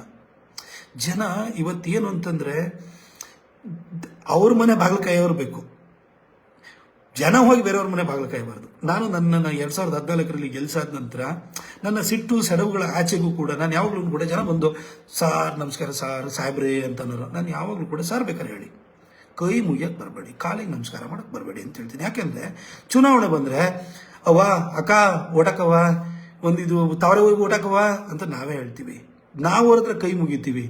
ನೀವು ನಮ್ಮನ್ನು ಗೆಲ್ಲಿಸಿ ನಿಮ್ಮ ಮನೆ ಬಾಗಿಲಿ ನಾನು ಕೈ ಮುಕ್ಕೊಂಡು ಬಂದಿರ್ತೀನಿ. ನನ್ನನ್ನು ನೀವು ಗೆಲ್ಸಾದ್ಮೇಲೆ ನೀವು ನನ್ನನ್ನು ಸಾಹೇಬ್ರೆ ಅಂತ ಯಾಕೆ ಕೈ ಮುಗಿತೀರಿ? ನಿಮ್ಮ ಹಕ್ಕು ನೀವು ಕೇಳಿ. ಆದರೆ ತುಂಬ ದೊಡ್ಡ ಕಥೆನ ಹೇಳಕ್ಕೆ ಹೋಗಬೇಡಿ. ಕೆಲಸ ಏನೇನು ಇರುತ್ತೋ ನೀವೆಷ್ಟೇ ಹೇಳಿದ್ರು ಕೂಡ ಇಂಥವ್ರಿಗೆ ಫೋನ್ ಮಾಡಬೇಕಲ್ವಾ, ನಿಮ್ಮ ಇಂಥ ಕೆಲಸ ಆಗಬೇಕಲ್ಲ, ನೇರವಾಗಿ ಹೇಳಿ. ಆಗ ನನ್ನ ಟೈಮು ಸೇವ್ ಆಗುತ್ತೆ, ನಾನು ಇಮಿಡಿಯೇಟಾಗಿ ನಿಮ್ಗೆ ಮಾಡ್ತೀನಿ. ನನಗೆ ಪೇಷನ್ಸ್ ಸ್ವಲ್ಪ ಕಮ್ಮಿ, ದಯವಿಟ್ಟು ಹಿಂಗೆ ಮಾಡಿದ್ದೀನಿ. ಅಳಬೇಡಿ ಅಂತ ನಾನು ಯಾವಾಗಲೂ ಹೇಳ್ತೀನಿ. ನಾನು ಹೇಳ್ತೀನಿ, ನನ್ನ ಮಗಳನ್ನೂ ಕೂಡ ನಾನು ಅಳೋದನ್ನು ಸಹಿಸಲ್ಲ, ನನ್ನ ಮಗಳಿಗೂ ಪೆಟ್ಟು ಕೊಡ್ತೀನಿ ಹತ್ರ. ಅದೇ ಈ ಥರ ನೀವು ಅಳಬೇಡಿ, ಯಾಕಂದರೆ ನಾನು ಕಷ್ಟದಿಂದ ಬಂದಿರೋನು. ನನ್ನ ತಾಯಿ ಹೋಟ್ಲಿಗೆ ಹಾಲು ಕರ್ಕೊಂಡು ನನ್ನ ತಮ್ಮಂದಿರು ಹಾಕೋರು, ನಾನು ರಜೆನಲ್ಲಿ ನಾನು ಹೋಟ್ಲಿಗೆ ಹಾಲು ಹಾಕಿದ್ದೀನಿ, ದನ ಕಾಯ್ದಿದ್ದೀನಿ, ಅಲ್ಲಿಂದ ಬಂದರು. ನೀವು ನನಗೆ ಕಷ್ಟನ ನೀವು ಕಣ್ಣೀರಿನ ಮುಖಾಂತರವಾಗಿ ಹಾವಭಾವಗಳ ಮುಖಾಂತರ ವ್ಯಕ್ತ ಮಾಡೋ ಅಗತ್ಯನೇ ಇಲ್ಲ. ನಾನು ಕಷ್ಟದ ಜೊತೆನೇ ಬದುಕಿರೋನು. ಹಾಗಾಗಿ ನೀವು ಹೇಳಬೇಡಿ, ನೀವು ವಿಚಾರ ಹೇಳಿ ಸಾಕು ಅಷ್ಟೇ. ನೀವು ಹೇಳಬೇಡಿ ನಿಮ್ಮ ಮಕ್ಕಳ ಫೀಸು. ಇನ್ನೊಂದು ನಾನು ನಿಮ್ಗೆ ಹೇಳ್ತೀನಿ, 100 ಚಿಲ್ಲರೆ ಮಕ್ಕಳಿಗೆ ನಾನು ಕೇಂದ್ರೀಯ ವಿದ್ಯಾಲಯ ಸೀಟ್ ಕೊಡಿಸಿದ್ದೀನಿ. ಅದರಲ್ಲಿ ನನ್ನ ಆಫೀಸಿಗೆ ಬರೋರು cancer 3rd stage 4th stage ಇನ್ನೇನು ಉಳಿಯಲ್ಲ ಅಂತ ಬರ್ತಾರೆ. ಅವರು ಬಂದು ಅಳುವಾಗ ನಾನೇನು ಮಾಡ್ತೀನಿ ಗೊತ್ತಾ, ಅಮ್ಮ ನಿಮಗೆ ನಾನು ನಿಮ್ಮ ಜೀವ ಉಳ್ಸೋಕ್ಕಾಗಲ್ಲ, ಪ್ರೈಮ್ ಮಿನಿಸ್ಟರ್ ರಿಲೀಫ್ ಫಂಡಲ್ಲಿ ನಾನು ದುಡ್ಡು ತರಿಸ್ಕೊಡ್ತೀನಿ, ಆದರೆ ನಿಮ್ಮ ಒಂದು ಮಗು ಇದೆಯಲ್ಲ ಅವ್ರು ಕೇಂದ್ರೀಯ ವಿದ್ಯಾಲಯ ಸೀಟ್ ಕೊಡಿಸ್ತೀನಿ, ವರ್ಷಕ್ಕೆ 6,500 ಸಾವಿರ ಫೀಸ್ ಬರುತ್ತೆ, ಮಗುನ ಲೈಫನ್ನು ಸೆಟ್ಲ್ ಮಾಡ್ಕೊಡ್ತೀನಿ ಅಂತ ನಾನು ಎಷ್ಟೋ ಜನಕ್ಕೆ ಕೇಂದ್ರೀಯ ವಿದ್ಯಾಲಯ ಸೀಟ್ಸನ್ನು ನಾನು ಕೊಡಿಸಿದ್ದೀನಿ. ಆ ತೃಪ್ತಿನೂ ಇದೆ ನನಗೆ. ಹೀಗೆ ನಾನು ಈ ಪಾಲಿಟಿಕ್ಸನ್ನು ಇದು ಮಾಡ್ತಾ 2019ಕ್ಕೆ ಬರಬೇಕಾದ್ರೆ ಯಾರೂ ರಿಪೀಟ್ ಮಾಡಿರಲಿಲ್ಲ ಜನ. ಹಾಗಾಗಿ ನನಗೆ ಜನ ಒಳ್ಳೆ ಕೆಲಸ ಮಾಡೋ ಮುಖಾಂತರನೇ ಅವ್ರ ಹೃದಯದಲ್ಲಿ ಸ್ಥಾನ ಪಡ್ಕೊಳ್ಬೇಕು ಅಂತ ಭಾಳ ಪ್ರಯತ್ನ ಮಾಡಿದೆ. ಆ ಟೈಮಲ್ಲಿ ಬಾಲ್ಕೋಟ್ ಅಟ್ಯಾಕ್ ಆಯಿತು, ದೇಶಕ್ಕೊಬ್ಬ ಗಂಡು ಮಗ ಪ್ರಧಾನಿಯಾಗಿ ಸಿಕ್ಕಿದ್ದಾನೆ, ಅವನು ಉಳಿಸ್ಕೊಳ್ಬೇಕು ಅಂತೇಳಿ ಹೇಳಿ ನಮ್ಮ ಎಷ್ಟೋ ತಪ್ಪುಗಳನ್ನು, ನಮ್ಮ ಎಷ್ಟೋ ಎಡವಟ್ಟುಗಳನ್ನು ಕೂಡ ಮನ್ನಿಸ್ಬಿಟ್ಟು ಜನ ನನ್ನನ್ನು ಗೆಲ್ಲಿಸ್ಬಿಟ್ರು. ಮತ್ತೊಂದು ಸರಿ 1,40,000 ಹೆಚ್ಚು ಕಡಿಮೆ ಓಟ್ ಕೊಟ್ಟು ಗೆಲ್ಲಿಸಿದ್ರು. ಸೋಮಣ್ಣ ಸಾಹೇಬರು ನಮ್ಮಿಲ್ಲಿಗೆ ಉಸ್ತುವಾರಿ ಸಚಿವರಾಗಿ ಬಂದರು. ಬೆಳಗ್ಗೆ 6 ಗಂಟೆಗೆ ಬಂದು ಎಬ್ಬಿಸಿ ಕಾರ್ಪೊರೇಷನ್ದು ಏನು ಮೋರಿ ಕ್ಲೀನ್ ಮಾಡಿಸೋದ್ರಿಂದ ಹಿಡಿದು ಎಲ್ಲ ಕೆಲಸದ ಬಗ್ಗೆ ಪಾಠ ಕಲಿಸ್ಕೊಟ್ರು ಅವ್ರು ನನಗೆ. ಅಲ್ಲಿಂದ ನಾನು ತುಂಬ ಕಷ್ಟಪಟ್ಟು ಕ್ಷೇತ್ರ ಜನ ಕೆಲಸ ಮಾಡಬೇಕು ಅಂತ ಮಾಡಿದೆ. ಇವತ್ತು ಕೂಡ ನನಗೆ ಸಂಘ, ಅವತ್ತು ಮೈಚಾ ಜಯದೇವರು ಇಲ್ಲ, ಇವತ್ತು ಸಂಘದ ಎಲ್ಲ ಹಿರಿಯರುಗಳು, ಇವತ್ತು ಅವ್ರನ್ನೆಲ್ಲ ಹೆಸರನ್ನ ಹೇಳಕ್ಕೆ ಹೋಗಬಾರ್ದು ಸಂಘದವ್ರನ್ನ, ಆದರೆ ಅವರೊಬ್ಬರು ಇಲ್ಲ ಅನ್ನೋ ಕಾರಣಕ್ಕೋಸ್ಕರ ಅವ್ರ ಹೆಸರನ್ನ ಹೇಳ್ತೀನಿ. ನನ್ನನ್ನು ಅವತ್ತು ಕೈ ಹಿಡಿದು ಬೆಳೆಸಿದ್ರು, ನನಗೆ ಟಿಕೆಟ್ ಕೊಡಿಸಿದ್ರು, ಗೆಲ್ಲಿಸಿದ್ರು, ಒಂದು ಪ್ರಯೋಗ ಅಂತರ ಮಾಡಿರು. ಯಾರಾದ್ರೂ ನನ್ನನ್ನು ಈ ಥರ ಪ್ರಯೋಗ ಮಾಡಿದ್ಮೇಲೆ ನನ್ನ ಮೇಲೆ ಇಷ್ಟು ವಿಶ್ವಾಸ ಇಟ್ಟಿದಾರಲ್ಲ, ಈ ವಿಶ್ವಾಸಕ್ಕೆ ಯಾವತ್ತೂ ದ್ರೋಹ ಆಗಬಾರ್ದು. ನಂತರ ಇನ್ನೊಬ್ಬ ಹುಡುಗನ ಬೆಳೆಸಬೇಕು. ಅವರ ಅಪ್ಪ ಅಮ್ಮ, ಅವ್ರ ಮನೇಲಿ ಎಷ್ಟು ಆಸ್ತಿ ಇದೆ, ಅವನು ಯಾವ ಹಿನ್ನೆಲೆಯಿಂದ ಬಂದಿದ್ದಾನೆ, ಅವನ ಜಾತಿ ಯಾವುದು, ಇದು ಯಾವುದು ಕೇಳದಲ್ಲೇ ಒಬ್ಬ ಯಂಗ್ಸ್ಟರ್ನ, ಇನ್ನೊಬ್ಬನ ಯಂಗ್ಸ್ಟರ್ನ ಬೆಳೆಸಬೇಕು ಅಂತಂದರೆ ನನಗೆ ಕೊಟ್ಟಿರೋ ಅವಕಾಶವನ್ನು ನಾನು ಸದುಪಯೋಗ ಪಡಿಸ್ಕೊಂಡು ಒಬ್ಬ ಯಾವ ಹಿನ್ನೆಲೆ ಇಲ್ಲದಿದ್ದಂತಹ ಒಬ್ಬ ಸಾಮಾನ್ಯ ವ್ಯಕ್ತಿಯಾಗಿರುವಂತಹ ಪ್ರತಾಪ್ ಸಿಂಹನಿಗೆ ಟಿಕೆಟ್ ಕೊಟ್ಟು ಅವನು ಇಷ್ಟು ಕೆಲಸ ಮಾಡ್ದ. ಅದೇ ಥರನೇ ಒಬ್ಬ ಬಡ ತಾಯಿಯ ಮಗನಿಗೆ ಟಿಕೆಟ್ ಕೊಟ್ಟರೆ, ಬಡ ತಾಯಿಯ ಮಗಳಿಗೆ ಟಿಕೆಟ್ ಕೊಟ್ಟರೆ ಅವರು ಕೂಡ ಕಷ್ಟಪಟ್ಟು ಕೆಲಸವನ್ನು ಮಾಡ್ತಾರೆ, ವಿಶ್ವಾಸ ಉಳಿಸ್ಕೊಳ್ತಾರೆ ಅನ್ನೋ ಒಂದು ನಂಬಿಕೆ ಜನಕ್ಕೆ ಬರಬೇಕು ಅಂತ ಹುಚ್ಚೆದ್ದು ಕೆಲಸ ಮಾಡಿದ್ದೀನಿ. ಮನೆ ಕಸ ತೆಗೆಸೋದ್ರಿಂದಲೂ ಮಾಡಿದ್ದೀನಿ. ಸ್ವಚ್ಛ ಭಾರತ್ ಮಿಷನ್ ಒಳಗಡೆ ಊರಲ್ಲಿ ಸ್ಮಶಾನ ಮಾಡಿಸೋದ್ರಿಂದ, ಕಸ ವಿಲೇವಾರಿ ವಾಹನಗಳು ಕೊಡಿಸೋದ್ರಿಂದ, ನನ್ನ ಇದರಲ್ಲಿ ಅಷ್ಟು ಪಂಚಾಯತ್ಗಳಿಗೆ ಪಂಚಾಯತ್ ಸೇವಾ ಕೇಂದ್ರಗಳನ್ನ ಮಾಡಿಸೋದ್ರಿಂದ, ಮೊದಲು ರಾಜೀವ್ ಗಾಂಧಿ ಸೇವಾ ಕೇಂದ್ರ ಅಂತ ಇತ್ತು, ಚೇಂಜ್ ಮಾಡಿಸಿದೆ. ಏನು ರಾಜೀವ್ ಗಾಂಧಿ ಸೇವಾ ಕೇಂದ್ರ ಹಾಕಿಡ್ಬೇಕು, ಅದು ಭಾರತ್ ನಿರ್ಮಾಣ ಪಂಚಾಯತ್ ಸೇವಾ ಕೇಂದ್ರ ಅಂತ ಮಾಡಿಸಿದ್ರು. ನಾನು ಗಿರಿರಾಜ್ ಸಿಂಗ್ ಅವ್ರ ಹತ್ರ ಗಲಾಟೆ ಮಾಡಿದೆ. ನಮ್ಮ ಸರ್ಕಾರ ದುಡ್ಡು ಕೊಡ್ತಾ ಇರೋದು, ನಮ್ಮ ಮೋದಿಜಿಯವರು ಅದನ್ನು 12,25,000 ಇದ್ದಿದ್ದನ್ನು ದುಡ್ಡನ್ನು ತಗೊಂಡು ಹೋಗ್ಬಿಟ್ಟು 18,80,000 ತಗೊಂಡ್ಬಂದ್ರು. ಆ ನಂತರ 28,80,000 ತಂದ್ರು. ಈ 38 ಲಕ್ಷ ಪಂಚಾಯತಿ ಸೇವಾ ಕೇಂದ್ರ ಕೊಡ್ತಾರೆ. 15th and 14th finance commission direct funding ಕೊಡ್ತಾ ಇರೋದು, ಎಕ್ಸ್ಟ್ರಾ ಅಲೋಕೇಶನ್ ನಾವು ಮಾಡ್ತಿರೋದು. ನಮ್ಮ ಮೋದಿಜಿ ಕೊಡ್ತಾ ಇರೋ ದುಡ್ಡಲ್ಲಿ ನೀವು ಯಾಕೆ ಅವ್ರ ಹೆಸರು ಇಡಬೇಕು ಅಂತ ಹೇಳ್ಬಿಟ್ಟು ಅದನ್ನು ಚೇಂಜ್ ಮಾಡಿಸೋದು. ನಾನು ಹೊಡೆದಾಟ ಮಾಡಿದ್ದೀನಿ, ನನಗೆ ಕೂತ್ಕೊಂಡು ಇಲ್ಲ ಅಂತಲ್ಲ. ಹಾಗೆ ಇವೆಲ್ಲ ಕೆಲಸವನ್ನು ಮಾಡಿದೆ. ಬೆಂಗಳೂರು ಮೈಸೂರು ಹೈವೇ, ನಾನು ನನ್ನದೇ ಆದಂಥ ಒಂದು ಮನೆ ಕಟ್ಟಿಸ್ಬೇಕಾದ್ರೆ, ನೀವು ನಿಮ್ಮದೇ ಆದಂಥ ಮನೆ ಕಟ್ಟಿಸ್ಬೇಕಾದ್ರೆ ಎಲ್ಲಿ ವಾಸ್ತು ಪ್ರಕಾರ ದೇವ್ರ ಕೋಣೆಯಲ್ಲಿರಬೇಕು, ಇದೆಲ್ಲಿರಬೇಕು, ಆ ಥರ ನೋಡಿದ್ರೆ ಫ್ಲೋರಿಂಗ್ ಏನಾಗಬೇಕು, ಕಟನ್ ಮ್ಯಾಚಿಂಗ್ ಆಗಿ ಯಾವ ಥರ ತೊಗೊಳ್ಬೇಕು, ನಿಮಗೆ ಇದು ಏನು ನಿಮಗೆ ವಾರ್ಡ್ರೋಬ್ ಯಾವ ಥರ ಇರಬೇಕು, ಅದರೊಳಗಡೆ ಯಾವ ರೀತಿ ನಿಮಗೆ ಫಾರ್ಮಿಕನ್ ಯಾವ್ದು ಹಾಕಬೇಕು ಎಲ್ಲ ಯೋಚನೆ ಮಾಡ್ತಿರಲ್ಲ. ಅದೇ ಥರನೇ ಬೆಂಗಳೂರು ಮೈಸೂರು ಹೈವೇನು ಕೂಡ ಇಲ್ಲಿ ಮೋದಿಯವರ ಹತ್ರ 2018 ಫೆಬ್ರವರಿ 19 ಬಂದು ಘೋಷಣೆ ಮಾಡಿಸಿ, ಮರುದಿನನೇ cabinet committee on economic affairs chaired by the honourable prime minister first 6,400 crore approval ಕೊಟ್ಟರು. 24ನೇ ತಾರೀಕು ಭೂಮಿ ಪೂಜೆ ಮಾಡಿದ್ದು, ಮಾರ್ಚ್ 24 ಭೂಮಿ ಪೂಜೆ ಮಾಡಿ ಆದ ನಂತರ ಅದನ್ನು ರೆಕಾರ್ಡ್ 4 ಇಯರ್ಸಲ್ಲಿ ಕಂಪ್ಲೀಟ್ ಮಾಡಿಸಿ. ಇವತ್ತು ಕರ್ನಾಟಕದಲ್ಲಿ ಯಾವ ರೋಡನ್ನ ನಿಗದಿತ ಕಾಲಮಿತಿ ಒಳಗಡೆ ಕಂಪ್ಲೀಟ್ ಮಾಡಿದರೆ ಹೇಳಿಸಿ, ಇದನ್ನು ಮಾಡಿಸಿದೆ. ಒಂದೊಂದು ಹೋಗಿ ನೀರು ನಿಲ್ತು, ಸರ್ವಿಸ್ ರೋಡನ್ನ ಫಸ್ಟ್ ಮಾಡಿಕೊಂಡು ಮೇನ್ ಕ್ಯಾರೇಜ್ ಏನು ಮಾಡ್ಬೇಕಾದ್ರೆ ಸರ್ವಿಸ್ ರೋಡಿಗೆ ಟ್ರಾಫಿಕ್ ಜಾಮ್ ಇದು ಡೈವರ್ಟ್ ಮಾಡಿರ್ತಿದ್ದು, ಕಾಂಪ್ಯಾಕ್ಷನ್ ಆಗಬೇಕಾದ್ರೆ ವಾಯ್ಡ್ ಕ್ರಿಯೇಟ್ ಆಗುತ್ತೆ. ನಾವು ವರ್ಕ್ ವಿತ್ ನೇಚರ್ ಅಲ್ವಾ, ಹಾಗಾಗಿ ನಾವು ಪ್ರಕೃತಿ ಜೊತೆಗೆ ನಾವು ಕೆಲಸ ಮಾಡುವಾಗ ಸಮಸ್ಯೆಗಳಾಗುತ್ತವೆ. ಅದನ್ನೆಲ್ಲ ಮಾಡಿಸಿ ಬಿರುಕ್ಬಿಟ್ಟಿದೆ ಅಂತಂದ್ರು, ನೀರು ತುಂಬಿದೆ ಅಂದರು, ಎಲ್ಲದನ್ನು ಕೇಳ್ಕೊಂಡೆ. ಏನೇನೋ ಮಾತಾಡಿದ್ರು. ನಾನು ಹೇಳಿದೆ ಅವೈಜ್ಞಾನಿಕವಾಗಿದೆ ಅಂದ್ರೆ ದಿಲೀಪ್ ಬಿಳ್ಕಾನ್ ಅವ್ರ ಹತ್ರ ಕುದಿಯಾಪಟ್ಟೆ ಇಟ್ಕೊಂಬಂದು ನಾನು ಕೆಲಸ ಮಾಡಿಸ್ತೀನಿ ಅಂತ ಹೇಳಿದ್ರೆ, ಯಾಕಂದ್ರೆ ನಾನು ಕಮಿಷನ್ ತಗೊಳ್ಳಲ್ಲ. ನಾನು ಮಾಡಿದೆ. ನಾನು ಎಲ್ಲ ರಾಜಕಾರಣಿಗಳ ಥರ ನಾನು ಬೇರೆ ಇದಕ್ಕೆ ಹೋಗಲಿಲ್ಲ. ನನಗೆ ನನ್ನಂಥವ್ನ ಮೈಸೂರು ಜನ, ಕೊಡಗಿನ ಜನ, ಅದ್ರ ವಿಶೇಷವಾಗಿ ಕೊಡಗಿನ ಜನ ತುಂಬ ಪ್ರೀತಿ ಮಾಡಿದ್ದೀರಿ. ನಿಮ್ಮ ನಿರೀಕ್ಷೆ ಅಷ್ಟು ನನ್ನ ಕೆಲಸ ಅಲ್ಲಿ ಮಾಡಿಲ್ದಲೇ ಇರ್ಬೋದು. ಮೈಸೂರಲ್ಲಿ ನಿರೀಕ್ಷೆ ಮೀರಿ ಕೆಲಸನ ಮಾಡಿದ್ದೀನಿ. ಈ ಟರ್ಮಲ್ಲಿ, ಈ 3ನೇ ಟರ್ಮಲ್ಲಿ ನಿಮ್ಮ ಸೇವೆನ ಮಾಡ್ತೀನಿ. ನಿಮ್ಮ ನಿರೀಕ್ಷೆ ಮೀರಿ ನಿಮ್ಮ ಕೆಲಸನ ಮಾಡ್ತೀನಿ. ಆ ದೇವರು, ಆ ತಾಯಿ ಚಾಮುಂಡಿ, ಕಾವೇರಿ ತಾಯಿ ಅವಕಾಶ ಕೊಟ್ಟು ನಿಮ್ಮೆಲ್ಲರ ಪ್ರೀತಿ ವಿಶ್ವಾಸ ಇದ್ದರೆ ಖಂಡಿತ ಕೊಡಗಿನ ಋಣ ತೀರಿಸ್ತೀನಿ. ಈ ಒಂದು ಟರ್ಮಲ್ಲಿ ಮೈಸೂರಿನ ಋಣನ ಸಾಕಷ್ಟು ತೀರಿಸಿದ್ದೀನಿ. ಇನ್ನು ಏನೇ ನಾನು ಕಲ್ಪನೆ ಇಟ್ಕೊಂಡಿದ್ದೀನಿ ಅದನ್ನು ಕೂಡ ಕೊಡ್ತೀನಿ. ನಾನು ಇಲ್ಲಿಗೆ ವಿಚಾರಕ್ಕೆ ಬರೋದಾದರೆ, ಇವೆಲ್ಲ ಕೆಲಸಗಳು ಮಾಡಿದೆ. ಟೊಬ್ಯಾಕೋ ಗ್ರೋವರ್ಸು ಕಮಿಷನ್ ತೆಗೆಸ್ತೆ, ಇದು ಪೆನಾಲ್ಟಿ ತೆಗೆಸ್ತೆ. ಅವರಿಗೆ ಈ ಸರಿ 288 ರೂಪಾಯಿ ಟಾಪ್ ಪ್ರೈಸ್ ಸಿಕ್ಕಿದೆ. ನಿಮಗೆ ಆಲ್ಮೋಸ್ಟ್ 280 ರೂಪೀಸ್ ಆವರೇಜ್ ಪ್ರೈಸ್ ಸಿಕ್ತು. ಕಳೆದ ಸರಿ 118 ರೂಪಾಯಿ ಇತ್ತು. ಈ ಸರಿ 280 ಮೇಲೆ ಆವರೇಜ್ ಪ್ರೈಸ್ ಸಿಕ್ಕಿದೆ. ಇಷ್ಟೆಲ್ಲ ಕೆಲಸ ಮಾಡಿದ್ವಿ. ಪ್ರತಿ ಒಂದು ಪಿರಿಯಾಪಟ್ಟಣ, ಹುಣಸೂರು, ಪಿರಿಯಾಪಟ್ಟಣಕ್ಕೆ 303 ಹ್ಯಾಬಿಟಾಟ್ಗಳಿಗೆ, ಏನು ಜನವಸತಿ ಕೇಂದ್ರಗಳಿಗೆ ಏಕಕಾಲಕ್ಕೆ ಕಾವೇರಿ ನದಿಯಿಂದ ಹಾಡ್ಯದ ಮುಖಾಂತರವಾಗಿ ನೀರನ್ನು ತಂದು ಕೊಡುವಂಥ 239 ಕೋಟಿ ರೂಪಾಯಿನಲ್ಲಿ ನಾನು ಆ ಯೋಜನೆ ತಂದು ಜಲಜೀವನ ಮಿಷನ್. ಬಸವರಾಜ ಬೊಮ್ಮಾಯಿ ಸಾಹೇಬರು ನನಗೊಂದಿನ ಬೈದಿದ್ದನ್ನ, ನೀವು ಬೈದ್ರು ಅಂತೇಳಿ ತರಡೆ ತೆಗೆದ್ರು, ನೀನು ಅತಿ ಬುದ್ಧಿ ಅಂತ ಅಂದ್ರು ಅಂತಲ್ಲ. ನಾನು ಯಾರ್ದು ಟ್ರಾನ್ಸ್ಫರಿಗೆ ಯಾವತ್ತೂ ಕೂಡ ಚೀಟಿ ಇಟ್ಕೊಂಡು ಹೋದನಲ್ಲ. ಯಾವ ಪಾಲಿಟಿಷಿಯನ್ ಏನೇ ಮಾಡ್ಬೋದು. ನಾನು ಹೋಗಿ ನನ್ನ ಕ್ಷೇತ್ರದ ಜನರ ಪರವಾಗಿ ನಾನು ಬಯಸ್ಕೊತೀನಿ. ಕಾಲಿಡ್ಕೊಳ್ತೀನಿ. ಏನು ಬೇಕಾದ್ರೂ ನಾನು ಹೋಗ್ಬಿಟ್ಟು ನಾನು ದೈನೈಷಿಕವಾಗಿ ಕೆಲಸ ಮಾಡ್ತೀನಿ. ನನಗೂ ನಿಮಗೂ ವ್ಯತ್ಯಾಸ ಏನು ಗೊತ್ತಾ? ಸರ್ ಈ ಕೆಲಸ ಮಾಡ್ಕೊಡಿ ಅಂತೀರಿ. ನಾನು ಮಂತ್ರಿಗಳ ಹತ್ರ ಸರ್ ಈ ಕೆಲಸ ಮಾಡ್ಕೊಡಿ. ನೀವು ನಿಮ್ಮ ಮಧ್ಯದಲ್ಲಿ ಬೇಡುವ ಹಂತ ಬೇರೆ ಇದೆ ಅಷ್ಟೇ. ನೀವು ನನ್ನನ್ನು ಕೈ ಮುಗಿತೀರಿ, ನಾನು ಅವ್ರ ಕೈ ಮುಗಿತೀನಿ, ಅವ್ರ ಕಾಲು ಹಿಡಿತೀನಿ. ಟೊಬ್ಯಾಕೋ ಗ್ರೋವರ್ಸಿಗೂ ಕೂಡ ಅಡಿಷನಲ್ ಸೆಕ್ರೆಟರಿ ರಾಜೇಶ್ ಅಗರ್ವಾಲ್ಗೆ ಹೋಗಿ ಹೇಳಿದೆ, ಸರ್ ನಾನು ನಿಮಗೆ I will hold your feet ಅಂತಂದೆ. ಇದನ್ನು ಕಾಮರ್ಸ್ ಮಿನಿಸ್ಟರ್ ಪ್ರತಿ ಸರಿ ವರ್ಲ್ಡ್ ಹೆಲ್ತ್ ಆರ್ಗನೈಸೇಷನ್ ಅವರು ಏನೇನೋ ಹೇಳ್ತಾರೆ ಅಂತೇಳಿ ಹೇಳಿ ನನಗೆ ಯಾವಾಗಲೂ ಫೈಲನ್ನು ವಾಪಸ್ ಹಾಕ್ತೀರಿ. ನಮ್ಮ ಅನ್ರಿಜಿಸ್ಟರ್ಡ್ ಗ್ರೋವರ್ಸಿಗೆ, ಅನಧಿಕೃತ ತಮ್ಮ ಹೊಗೆಸೊಪ್ಪು ಬೆಳೆಗಾರರಿಗೆ ಲೈಸೆನ್ಸ್ ಕೊಡಿ ಅಂತ ಅವರನ್ನು ಕೂಡ ಕೇಳ್ಕೊಂಡಿದ್ದು ಮಾಡಿದೆ. ಹುಣಸೂರಿಗೆ 294 ಜನವಸತಿ ಕೇಂದ್ರಗಳಿಗೆ ಏಕಕಾಲಕ್ಕೆ ಹಳೆ ಉಂಡುವಾಡಿಯಿಂದ ಕುಡಿಯುವ ನೀರಿನ ಯೋಜನೆ ತಗೊಂಡಿದ್ದೀನಿ. 213 ಕೋಟಿ ರೂಪಾಯಿನಲ್ಲಿ ಅದರ ಕಾಮಗಾರಿ ಪ್ರಾರಂಭ. ಇದನ್ನು 2 ವರ್ಷದಲ್ಲಿ ಪ್ರತಿ ಮನೆಯಲ್ಲಿ ಟ್ಯಾಪ್ಡ್ ವಾಟರ್ ಇರ್ತದೆ. ಟ್ಯಾಪ್ ತಿರ್ಸಿದ್ರೆ ಗ್ಯಾಸು ಬರುತ್ತೆ. ಈ ಕೆಲಸ ಮಾಡೀನಿ. ಇವನೇನು ಜಗಳ ಮಾಡ್ತಾನೆ ಅಂತ. ಗ್ಯಾಸ್ ಪೈಪ್ಲೈನ್ ಹಾಕಿರೋದು ನನಗೇನ್ರಿ ಇಲ್ಲಪ್ಪ. ನಾನು ಕೂತ್ಕೊಂಡು ಮೂರದಲ್ಲಿ ಬದಲಿ ಸೈಟ್ಗಳನ್ನ ಎಲ್ಲ ಮಾಡಿಸ್ಕೊಂಡು, ಯಾರೋ ಬರ್ತಾರೆ, ರೈತಂದು ಭೂಮಿ ಕಳೆದೋಗಿರ್ತದೆ, 50% ರೇಷಿಯೋದಲ್ಲಿ ಮಾಡ್ಕೊಂಡಿದ್ರೆ ನಾನು ಇವತ್ತು 100 ಕೋಟಿಗೆ ಇರ್ತಾ ಇದ್ದೆ. ನಾನು ಮೂಡಾದಲ್ಲಿ ನಾನು ಬಿದಿರುಗೂಡಿಂದ 2ನೇ ಸ್ಟೇಜ್ ನೀರು ತಗೋಬರೋದಕ್ಕೋಸ್ಕರವಾಗಿ, ಕಬ್ಬಿನಿಂದ ನೀರು ತರೋದಕ್ಕೋಸ್ಕರ 150 ಕೋಟಿಗೋಸ್ಕರ ಹೊಡೆದಾಡಿದ್ದೀನಿ. ನಾನು ಮೂಡಾದಲ್ಲಿ 50-50 ಸೈಟಿಗೆ ಹೋಗಲಿಲ್ಲ ಯಾವತ್ತೂ ಕೂಡ. ಕೆಲಸವನ್ನು ಮಾಡಿದ್ದೀನಿ ನಾನು. ಹಾಗೆ ಇವೆಲ್ಲ ವ್ಯವಹಾರ ಬಿಟ್ಟು ಜನರ ಜೊತೆಗೆ ಜನರಿಗೋಸ್ಕರ ಕೆಲಸವನ್ನು ಮಾಡಿದೆ. ಮೈಸೂರಿಗೆ ರಿಂಗ್ ರೋಡನ್ನ ಆಸ್ಫಾಲ್ಟಿಂಗ್ ಮಾಡಿಸ್ತೇನೆ, ನ್ಯಾಷನಲ್ ಹೈವೇ ಮಾಡಿಕೊಂಡೆ, ಕರೆಂಟ್ ಹಾಕಿಸಿದೆ. ಇವತ್ತು ರಿಂಗ್ ರೋಡಲ್ಲಿ ನೀವು ರಾತ್ರಿ 9 ಗಂಟೆಗೆ ಹೋಗಿ ವಾಕ್ ಮಾಡೋರು ಜನ ಇರ್ತಾರೆ. ಮೊದಲೇನು ಮೋರಿ ಹತ್ರ ಹೋಗ್ಬಿಟ್ಟು ಬಾಟ್ಲು ಬಿಚ್ಕೊಂಡು ಕೂತಿರೋರು ಇದ್ರು, ಚೈನ್ ಸ್ನ್ಯಾಚ್ ಮಾಡೋಕೆ ಬರೋರು. ಇವತ್ತು LED ಲೈಟ್ ಹಾಕಿರೋದ್ರಿಂದ ಎಷ್ಟು ಚಂದವಾಗಿದೆ ನೋಡಿ. ವಾಕ್ ಮಾಡ್ತಾರೆ, ಧೈರ್ಯದಿಂದ ಹೋಗ್ತಾರೆ. ಅದ್ರ ಮೀಡಿಯಾನಲ್ಲಿರೋ ಗಿಡ ಹಾಕ್ಸಿರೋದು ನಾನು, ಸೈಡಲ್ಲಿ ಸರ್ವಿಸ್ ರೋಡಲ್ಲಿರೋ ಗಿಡ ಹಾಕ್ಸಿರೋದು ನಾನು. ಯಾಕಂದ್ರೆ ಮಲೆನಾಡಿಂದ ಬಂದಿರೋ ನಾನು. ಮರಗಿಡಗಳ ಬಗ್ಗೆ ನನಗೂ ಪ್ರೀತಿ ಇದೆ. ಚಾಮುಂಡಿ ಬೆಟ್ಟದ ಅಭಿವೃದ್ಧಿ ತಂದೆ. ಹಾಗೆ ಎಕ್ಸಿಬಿಷನ್ ಗ್ರೌಂಡ್ಗೆ ಅಭಿವೃದ್ಧಿಗೋಸ್ಕರ 80 ಕೋಟಿನ ತಗೊಂಡ್ಬಂದೆ. ಇನ್ಲ್ಯಾಂಡ್ ಕಂಟೈನರ್ ಡಿಪೋ ನಾಳೆ ಬೆಳಗ್ಗೆ ಇನಾಗ್ರೇಟ್ ಮಾಡ್ತಾ ಇದ್ದೀನಿ. ಅದು ಮೋದಿಜಿಯವರ ವಿಡಿಯೋ ಕಾನ್ಫರೆನ್ಸ್ ಮುಖಾಂತರ ಅಲ್ಲಿಂದ ಇನಾಗ್ರೇಟ್ ಮಾಡ್ತಾರೆ.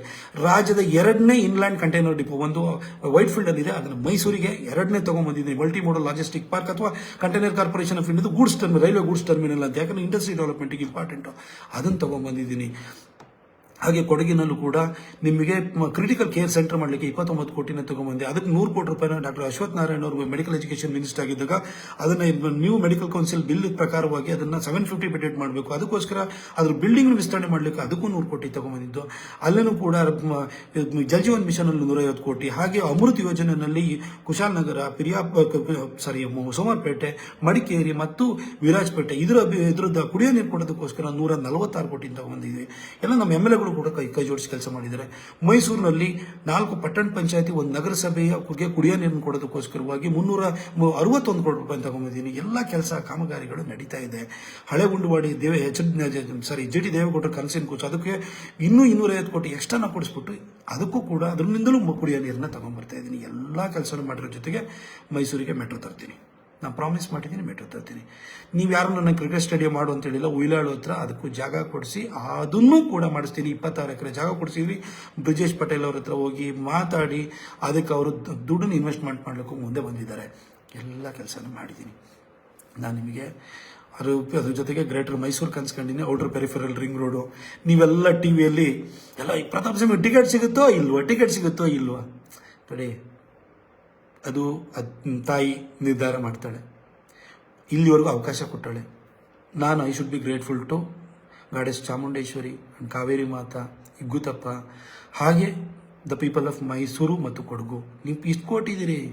10 ವರ್ಷ ಕೆಲಸ ಮಾಡೋ ಅವಕಾಶನ ನೀವು ಕೊಟ್ಟಿದ್ದೀರಿ. ನೀವು 30 ವರ್ಷದಲ್ಲಿ ಯಾರನ್ನ ರಿಪೀಟ್ ಮಾಡಿಲ್ಲ, ನನ್ನನ್ನು ರಿಪೀಟ್ ಮಾಡಿದ್ರಿ. ಇದಕ್ಕಿಂತ ನನಗೇನು ಮಾಡಲ್ಲ. ನಾನು ನಿಮ್ಮ ಮನೆ ಸುತ್ತೀನಿ. ನಾನು ಲೀಡ್ರ್ ಮನೆಗೆ, ನಾನು ಪೊಲಿಟಿಕಲ್ ಸರ್ವೈವಲಿಗೋಸ್ಕರ ಯಾರ್ದ ಮನೆ ನಾನು ಸುತ್ತಲ್ಲ. ಇಷ್ಟು ನಾನು ಕೆಲಸವನ್ನು ಮಾಡಿದ್ದೀನಿ. ಜೊತೆಗೆ ಈ ಒಂದು ಗ್ರೇಟರ್ ಮೈಸೂರು ಕನಸು ಜೊತೆಗೆ ಔಟರ್ ಪೆರಿಫೆರಲ್ ರಿಂಗ್ ರೋಡಿಗೂ ಕೂಡ ನಿನ್ನೆ ನಿತಿನ್ ಗಡ್ಕರಿ ಅವ್ರ ಹತ್ರ ಕೇಳಿದ್ದೀನಿ. ಕೊಡ್ತೀವಿ, ಕನ್ಸ್ಟ್ರಕ್ಷನ್ ಕಾಸ್ಟು 5,000 ಅಲ್ಲ 6,000 ಕೋಟಿ ಕೊಡ್ತೀವಿ ಅಂತ ಹೇಳಿದ್ರೆ ಡಾಕ್ಟರ್ ಮಹಾದೇವಪ್ಪನವರಿದ್ದರು. ನನಗೆ ಖುಷಿ ಯಾಕಾಗುತ್ತೆ ಅಂತಂದರೆ, ನಮಗೆ ಸೈದ್ಧಾಂತಿಕವಾಗಿ ನಾವು ಭಿನ್ನಾಭಿಪ್ರಾಯ ಇರ್ಬೋದು. ಡಾಕ್ಟರ್ ಮಹಾದೇವಪ್ಪನವರು ನಿನ್ನೆ ಸ್ಟೇಜಲ್ಲಿ ನನಗೆ ಆ ಥರ ನಮ್ಮ ಕಾರ್ಯಕರ್ತರು ನನ್ನ ಜೊತೆ ಯಾವ ಥರ ಸುಮ್ಮನೆ ಮೀಡಿಯಾದಲ್ಲಿ ಪ್ರತಾಪ್ ಸಿಂಹ ಅವ್ರನ್ನ ಬೆಳೆಸಲ್ಲ, ಇವ್ರು ಬೆಳೆಸಲ್ಲ, ಅಲ್ಲರಿ ನಾನು ಬೆಳೆಸಲ್ಲ, ಇವರೆಲ್ಲ ಸೋತ್ಕೊಂಡು ಕೂತಾರಲ್ಲ, ಅವ್ರವ್ರ ಕಾರಣಕ್ಕೋಸ್ಕರ ಅವ್ರು ಸೋತ್ಕೊಂಡು ಕೂತಿರೋದೇ ಹೊರತು ಪ್ರತಾಪ್ ಸಿಂಹ ಯಾರನ್ನಾರು ಉಂಟಲ್ಲ ನೀವು ಸೋತ್ಕೊಳ್ಳೋಂಥ ಕೆಲಸ ಮಾಡಿದ್ದು ನಾನು ಹೇಳಿದ್ನ. ಇವಾಗ ನಾಳೆ ಬೆಳಗ್ಗೆ ನನಗೆ ಟಿಕೆಟ್ ಕೊಟ್ಟು ನಾನು 2 ರಿಂದ 3 ಲಕ್ಷ ಮಾರ್ಜಿನಲ್ಲಿ ಗೆಲ್ತೀನಿ ಅಂತ ನಾನು ಹೇಳ್ತೀನಿ. ನನ್ನ ಕೆಲಸದಿಂದ ಗೆಲ್ತೀನಿ ಅಂತ ಹೇಳ್ತೀನಿ. ನೀವು ಯಾರು ಸೋತಿದ್ರೆ ನಿಮ್ಮ ಉದಾಸೀನ ಇರ್ಬೋದು, ಅಥವಾ ನಿಮ್ಮ ಕೆಲವು ನಡತೆಗಳಿಂದ ನೀವು ಸೋತಿರ್ಬೋದು ಅಷ್ಟೇ. ಅದಕ್ಕೆ ನಾನು ಕಾರಣ ಆಗಿರಲ್ಲ. ನಾನು ಬರ್ಬೇಕಾದ್ರೆ ಮೈಸೂರು ಸಿಟಿ ಕಾರ್ಪೊರೇಷನಲ್ಲಿ 13 ಸೀಟ್ ಇತ್ತು ಬಿಜೆಪಿದು, ಇವತ್ತು 23 ಸೀಟ್ ಇದೆ. ಹಾಗಾದ್ರೆ ಕ್ರೆಡಿಟ್ ನನಗೆ ಕೊಡಿ. ಇದೆಲ್ಲ ಸುಮ್ಮನೆ ಬಂದ್ಬಿಟ್ಟು ಕಾರ್ಯಕರ್ತರ ಮೊನ್ನೆ ನಮ್ಮಲ್ಲಿ ಇದಾಯಿತು, ಏನು ಅಭಿಪ್ರಾಯ ಸಂಗ್ರಹಣೆಗೆ ಈಶ್ವರಪ್ಪನವ್ರು ಬಂದಿದ್ರು. ಕಾರ್ಯಕರ್ತರು ಯಾರ ಪರ ನಿಂತಿದ್ದಾರೆ? ನೆನ್ನೆ ನಿತಿನ್ ಗಡ್ಕರಿ ಅವರು ಬಂದಾಗ ಕಾರ್ಯಕರ್ತರು ಯಾರಿಗೆ ಜೈಕಾರಕ್ಕೆ ಹೋಗಿದ್ರು? ಇವತ್ತು ಸೋಷಿಯಲ್ ಮೀಡಿಯಾದಲ್ಲಿ ಇಷ್ಟೆಲ್ಲ ಕ್ಯಾಂಪೇನ್ ನಡೀತಾ ಇದೆಯಲ್ಲ, ಯಾಕೆ ಮಾಡ್ತಾ ಇದ್ದಾರೆ? ಯಾವ ಕ್ಷೇತ್ರದಲ್ಲಿ ಈ ವ್ಯಕ್ತಿ ಇವನಿಗೆ ಟಿಕೆಟ್ ಕೊಡಬೇಕು ಅಂತ ಹೇಳ್ಬಿಟ್ಟು ರಾಜ್ಯದ 28 ಕ್ಷೇತ್ರಗಳಲ್ಲಿ ಎಲ್ಲೆಲ್ಲಿ ಜನ ಅವ್ರವ್ರ MP ಪರವಾಗಿ ನಿಂತಿದ್ದಾರೆ ನೀವು ಹೇಳಿ ನೋಡೋಣ. ನನ್ನ ಕ್ಷೇತ್ರದ ಆಚೆಗೂ ಕೂಡ ರಾಜ್ಯಾದ್ಯಂತ ನನಗೆ ಟಿಕೆಟ್ ಕೊಡಬೇಕು, ಅವನಿಗೆ ಅವಕಾಶ ಮಾಡಿಕೊಡ್ಬೇಕು, ಒಳ್ಳೆ ಕೆಲಸ ಮಾಡಿದ್ದೇನೆ ಅಂತ ರಾಜ್ಯಾದ್ಯಂತ ನನ್ನ ಬಗ್ಗೆ ಒಂದು ಪ್ರೀತಿ ವಿಶ್ವಾಸನ ತೋರ್ತಿದ್ದಲ್ಲ. ಈ ಪ್ರೀತಿ ವಿಶ್ವಾಸದ ಮುಂದೆ ಯಾವ ಸ್ಥಾನಮಾನನೂ ಅಲ್ಲ. ನಿಮ್ಮ ಹೃದಯದಲ್ಲಿ ಸೀಟ್ ಕೊಟ್ಟಿದ್ದೀರಲ್ಲ, ನಂಗೆ ಸಾಕು. ಅದು ನನಗೆ ನಾಳೆ ಬೆಳಗ್ಗೆ ಪಾರ್ಟಿಯಿಂದ ಸೀಟ್ ಕೊಡ್ತಾರೆ ಅಂತ ನನಗೆ ವಿಶ್ವಾಸ ಇದೆ. ಏನೇ ಆಗಲಿ ನೀವು ನನಗೆ ನಿಮ್ಮ ಹೃದಯದಲ್ಲಿ ಜಾಗ ಕೊಟ್ಟಿದ್ದೀರಲ್ವ, ಇದು ಸಾಕು. ಎಷ್ಟೋ ಪಾಲಿಟಿಷಿಯನ್ಸು 40 ವರ್ಷ 50 ವರ್ಷ ಪಾಲಿಟಿಕ್ಸ್ ಮಾಡಿ ಅನಾಮಧೇಯರಾಗಿ ಸತ್ತೋಗ್ತಾರೆ. ಒಳಗೆ ಏನು ಸಾಧನೆ ಇರಲ್ಲ. ಏನು ಅವರು ನನಗೆ ಕೆಲವು ಶಬ್ದನ ಹೇಳಕ್ಕೆ ಹೋದರೆ ತಪ್ಪಾಗಿ ಅದನ್ನು ಭಾವಿಸ್ಬಿಟ್ಟು ಮೀಡಿಯಾದವ್ರು ಇದು ಮಾಡ್ತಾರೆ. ಅವ್ರ ಸಾಧನೆ ಏನು ಇರಲ್ಲ. ಅವ್ರ ಸುತ್ತಮುತ್ತಲ ಆಚೆಗೆ ಅವ್ರ ಸಾಧನೆ ಏನೂ ಇರಲ್ಲ. ಜನಕ್ಕೂ ಏನೂ ಇರಲ್ಲ. ಆದರೆ ನೀವು ನನಗೆ ಪ್ರೀತಿ ಕೊಡ್ತಾ ಇದ್ದೀರಲ್ಲ, ಇವತ್ತು ನನ್ನ ಕ್ಷೇತ್ರದ ಆಚಾರ್ಯ ಎಲ್ಲೋ ಮಂಗಳೂರವರು, ಎಲ್ಲೋ ಉಡುಪಿಯವರು, ಎಲ್ಲೋ ಚಿಕ್ಕಮಗಳೂರವರು, ಎಲ್ಲೋ ಕಾರವಾರದವರು, ಎಲ್ಲೋ ರಾಯಚೂರವರು, ಎಲ್ಲೋ ನಿಮಗೆ ಬಳ್ಳಾರಿಯವರು ಇರ್ಬೋದು, ಎಲ್ಲೋ ವಿಜಯಪುರದವ್ರು ಇರ್ಬೋದು, ಎಲ್ಲೋ ರಿಸರ್ವ್ ಕ್ಷೇತ್ರದವ್ರು ಕೂಡ ನೀ ಬಾ ಅಂತ ಹೇಳ್ತಿರಲ್ಲ. ಅಂದರೆ ನಿಮಗೆ ಪ್ರತಾಪ್ ಸಿಂಹ ನಿಮ್ಮನೆ ಕೆಲಸದವನ ಥರ ಮಾಡ್ತಾನೆ, ದುಡಿತಾನೆ, ಅವನು ಹೇಳಿದ್ದನ್ನು ಮಾಡ್ತಾನೆ, ಅವನಾಗೆ ಹೇಳಿ ಅವನಾಗೆ ಅದನ್ನು ಅಚೀವ್ ಮಾಡ್ತಾನೆ ಅನ್ನೋ ವಿಶ್ವಾಸನ ನೀವು ನನ್ನ ಮೇಲೆ ಇಟ್ಕೊಂಡಿದ್ದೀರಲ್ಲ. ಇದ್ರ ಮುಂದೆ ಯಾವ ಸ್ಥಾನನೂ ಬೇಕಾಗಿಲ್ಲ, ಯಾವ ಸೀಟು ಇದಕ್ಕಿಂತ ದೊಡ್ಡದಲ್ಲ. ನಿಮ್ಮ ಹೃದಯದಲ್ಲಿ ಕೊಟ್ಟಿದ್ದೀರಲ್ಲ ಈ ಪ್ರೀತಿನೇ ಸಾಕು ನನಗೆ. ನಾನು ಅದಕ್ಕೆ ನಿಮಗೆ ತುಂಬ ಜನ ನೀವು ಪ್ರೀತಿಯಿಂದ ನನಗೆ ಟ್ವೀಟ್ ಮಾಡಿದೆ, ಸರ್ ನಿಮಗೆ ಸಿಗಲಿ. ಎಷ್ಟು ಜನ ಪ್ರಾರ್ಥನೆ ಮಾಡ್ತಾರೆ ನನಗೆ, ಸರ್ ಮಾದಾಪುರ ಇದಕ್ಕೆ ಹೋಗಿದ್ದೆ, ನಾನು ಬೆಟ್ಟಕ್ಕೆ ಹೋಗಿದ್ದೆ, ನಿಮ್ಗೆ ಹಾರೈಕೆ ಮಾಡ್ಕೊಂಡಿದ್ದೀನಿ ಸರ್. ನನಗೆ ನೆನ್ನೆ ಒಬ್ಬರು ಕಾಲ್ ಮಾಡಿದ್ರು, ಘಾಟಿ ಸುಬ್ರಹ್ಮಣ್ಯಕ್ಕೆ ಹೋಗಿದ್ದೀನಿ ಸರ್, ನನಗೆ ಅಲ್ಲೊಂದು ಈಗ ಅರ್ಚನೆ ಆಗ್ತದೆ ಸರ್, ಫೋಟೋ ಕಳಿಸ್ಬಿಟ್ಟು ಪ್ರಾರ್ಥನೆ ಮಾಡ್ಕೊಳ್ಳಿ ಸರ್ ಅಂತ ಹೇಳ್ತಾರೆ. ಎಷ್ಟು ದೇವಸ್ಥಾನಕ್ಕೆ ನೀವು ಹೋಗಿ ನೀವು ಪ್ರಾರ್ಥನೆಯನ್ನು ಇಟ್ಟಿದ್ರಲ್ವ, ನೀವು ಪ್ರಾರ್ಥಿಸಿದ್ರಲ್ಲ ನನಗೋಸ್ಕರವಾಗಿ. ಈ ಪ್ರೀತಿ ಎಷ್ಟು ಜನ ಸಿಗುತ್ತೆ ರೀ ಹೇಳಿ? ಎಷ್ಟು ಜನ MP ಗಳಿಗೆ ಈ ಪ್ರೀತಿ ಸಿಗ್ತಾ ಇದೆ? ಇಷ್ಟು ಕೊಟ್ಟಿದ್ರಲ್ಲ, 10 ವರ್ಷಕ್ಕೆ ಇಷ್ಟು ಪ್ರೀತಿ ಕೊಟ್ಟಿದ್ರಲ್ಲ, 10 ವರ್ಷಕ್ಕೆ ನಿಮ್ಮ ಪ್ರೀತಿ ವಿಶ್ವಾಸನ ನನ್ನ ಕ್ಷೇತ್ರದಾಚೆಗೂ ಕೂಡ ನಾನು ಸಂಪಾದನೆ ಮಾಡ್ಕೊಂಡಿಲ್ಲ. ಯಾವ MP ಗೆ ಅವ್ರವ್ರ ಕ್ಷೇತ್ರದಲ್ಲಿ ಜನ ಬಂದ್ಬಿಟ್ಟು ಇವನಿಗೆ ಟಿಕೆಟ್ ಕೊಡಬೇಕು ಅಂತ ಹೇಳ್ಬಿಟ್ಟು ಅವನ ಜಾತಿಯವ್ರ ಆಚೆಗೂ ಕೂಡ ಯಾರು ಬಂದು ಕೇಳ್ತಾರೆ ಹೇಳಿ? ನಾನು ಯಾವತ್ತೂ ಜಾತಿ ಭಾವನೆನೂ ಮಾಡಿಲ್ಲ, ಯಾವತ್ತೂ ಆ ಥರ ಟ್ರೀಟು ಮಾಡಿಲ್ಲ. ನನ್ನ ಪರ್ಸನಲ್ ಸ್ಟಾಫಲ್ಲೂ ಕೂಡ ನಾನು ಯಾರೂ ಜಾತಿಗಳನ್ನ ಇಟ್ಕೊಂಡಿಲ್ಲ. ಎಲ್ಲ ಜಾತಿಯವರು ಇದ್ದಾರೆ ನನ್ನ ಜೊತೆ. ಕುರುಬರಿದ್ದಾರೆ, ಲಿಂಗಾಯತರಿದ್ದಾರೆ, ನಾಯಕರಿದ್ದಾರೆ, SC ಇದ್ದಾರೆ, ನನ್ನ ಜೊತೆ ಕೆಲಸ ಮಾಡೋರು. ನಾನು ಯಾವತ್ತೂ ಕೂಡ ನಾನು ಹಿಂದೂವಾಗಿ ಮಾಡಿದ್ದೀನಿ. ನಾನು ಎಲ್ಲರೂ ಪ್ರೀತಿಯಾಗಿ ಇಟ್ಕೊಂಡು ಹೋಗಿದ್ದೀನಿ. ನಾನು ಹನುಮಾನ್ ಜಯಂತಿ ಮಾಡ್ಬೇಕಾದ್ರೆ ನನ್ನ ಜೊತೆ ನನ್ನ SC ಹುಡುಗರು ನನ್ನ ಜೊತೆ ನಿಂತಿರೋರು. ಇವತ್ತು ನಾನು ಗಾಂಧಿನಗರಕ್ಕೆ ಹೋಯ್ತು ಅಂತ ಹೇಳಿದ್ರೆ ಅಣ್ಣ ಅಂತ ಕರೀತಾರೆ ನನ್ನನ್ನು. ನಾನು ಅವ್ರ ಮನೆಗೆ, ಎಲ್ಲ ರಾಜಕಾರಣಿಗಳು ಕೂಡ ಯಾರ್ದೋ ಮನೆಗೆ ಇದಕ್ಕೆ ಮದುವೆ ಕರೆದ್ರೆ ಮದುವೆ ಹೋಗ್ಬಿಟ್ಟು ಅವ್ರಿಗೆ ಏನು ಮಾಡ್ತಾರೆ ಅಂತಂದ್ರೆ ಕವರ್ ಕೊಟ್ಬಿಟ್ಟು ಬರ್ತಾರೆ. ಆದರೆ ನಾನು ಅವ್ರದ್ದು ಮನೆಗೆ ಹೋಗ್ತೀನಿ, ಊಟ ಕೂತ್ಕೋತೀನಿ ಅವ್ರ ಜೊತೆ ನಾನು ಬೀಗರೂಟಿಗೆ ಹೋದಾಗ ಅವ್ರ ಜೊತೆ ಬೀಗರೂಟಕ್ಕೂ ನಾನು ಕೂತ್ಕೋತೀನಿ. ಅಣ್ಣ ನಮ್ಮ ಜೊತೆ ಬಂದು ಕೂತ್ಕೊಂಡಲ್ಲ ಅಣ್ಣ ಅಂತ ಹೇಳ್ಬಿಟ್ಟು ಯಾರೋ ಬೇಕು. ನನಗೆ ಆ ಥರ ನಂಗೆ ಡಿಫ್ರೆನ್ಷಿಯೇಟ್ ಮಾಡೋಕ್ಕೆ ನನಗೆ ಆಗೋದಿಲ್ಲ. ಯಾಕಂದ್ರೆ ನಾನು ನನ್ನ ಹಾಸ್ಟೆಲ್ ಜೀವನದಿಂದಲೂ ಕೂಡ ನಾನು ಬೇರೆಯವ್ರ ಜೊತೆನೇ ಬೆಳೆದಿದ್ದು. ನನ್ನೆಲ್ಲರೂ ಬೆಳೆಸಿದ್ರು, ಎಲ್ಲ ಜಾತಿ ಜನಾಂಗದ ಬೆಳೆಸಿದ್ದಾರೆ. ಬ್ರಾಹ್ಮಣರುಗಳಂತೂ ತುಂಬ ಜನ ನನಗೆ ಆಶೀರ್ವಾದನ ಮಾಡಿ ಬೆಳೆಸಿದ್ದಾರೆ. ಲಿಂಗಾಯತರಲ್ಲೂ ನನಗೆ ಫಸ್ಟು ನಾನು ವಿಜಯ ಕರ್ನಾಟಕ ಬಿಟ್ಟು ಹೋಗ್ಲಿಕ್ಕೆ ಅಂತೇಳಿ ಹೇಳ್ಬಿಟ್ಟು ನನಗೆ ಉದಯ TVಯಲ್ಲಿ ಕೆಲಸ ಸಿಕ್ಕಿದೆ ಅಂತ ಹೊರಟೋಗ ನನ್ನನ್ನು ತಡೆದುಬಿಟ್ಟು, ನಿನ್ನಂತೂ ಇಲ್ಲಿ ಇರಬೇಕು, ಪ್ರಿಂಟ್ ಮೀಡಿಯಾದಲ್ಲಿ ಇರಬೇಕು ಅಂತೇಳಿ ಹೇಳಿ ನನಗೆ ತಡೆದು ನನ್ನನ್ನು ಅಲ್ಲೇ ಉಳಿಸಿದಂಥವ್ರು, ನನ್ನ ಸ್ಯಾಲರಿನ ಇನ್ಕ್ರೀಸ್ ಮಾಡಿದವರು ಮಹಾದೇವಪ್ಪ ಸರ್ ಅಂತೇಳಿ ಹೇಳ್ಬಿಟ್ಟು ನಮ್ಮ ಎಡಿಟ್ರು.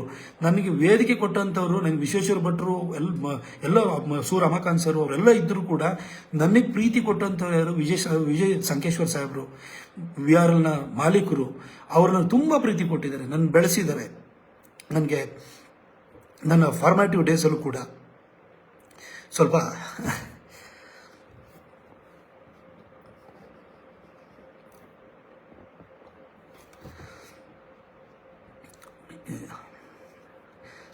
ಅವ್ರ ವಿಷಯದಲ್ಲಿ ಸ್ವಲ್ಪ ಭಾವುಕಾದೆ ಅಷ್ಟೇ.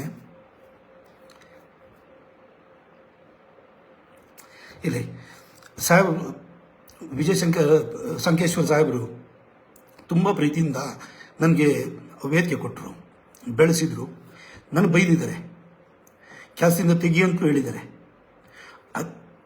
ನಾನು ಕೆಲವೊಂದು ಆರ್ಟಿಕಲ್ ಬರೆದಾಗ ಫೋನ್ ಮಾಡಿಬಿಟ್ಟು ಅದ್ಭುತವಾಗಿ ಬರೆದಿದೆಯಾ ಅಂತೇಳಿ ಹೇಳಿದ್ದಾರೆ.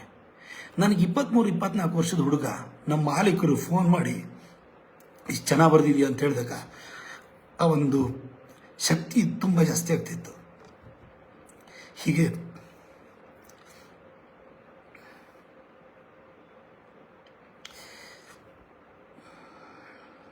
ಇಲ್ಲ, ಏನು ಇವತ್ತೇನು ಭಾವುಕ ಆಗಬೇಕು ಅಂತ ಇರಲಿಲ್ಲ ನನಗೆ.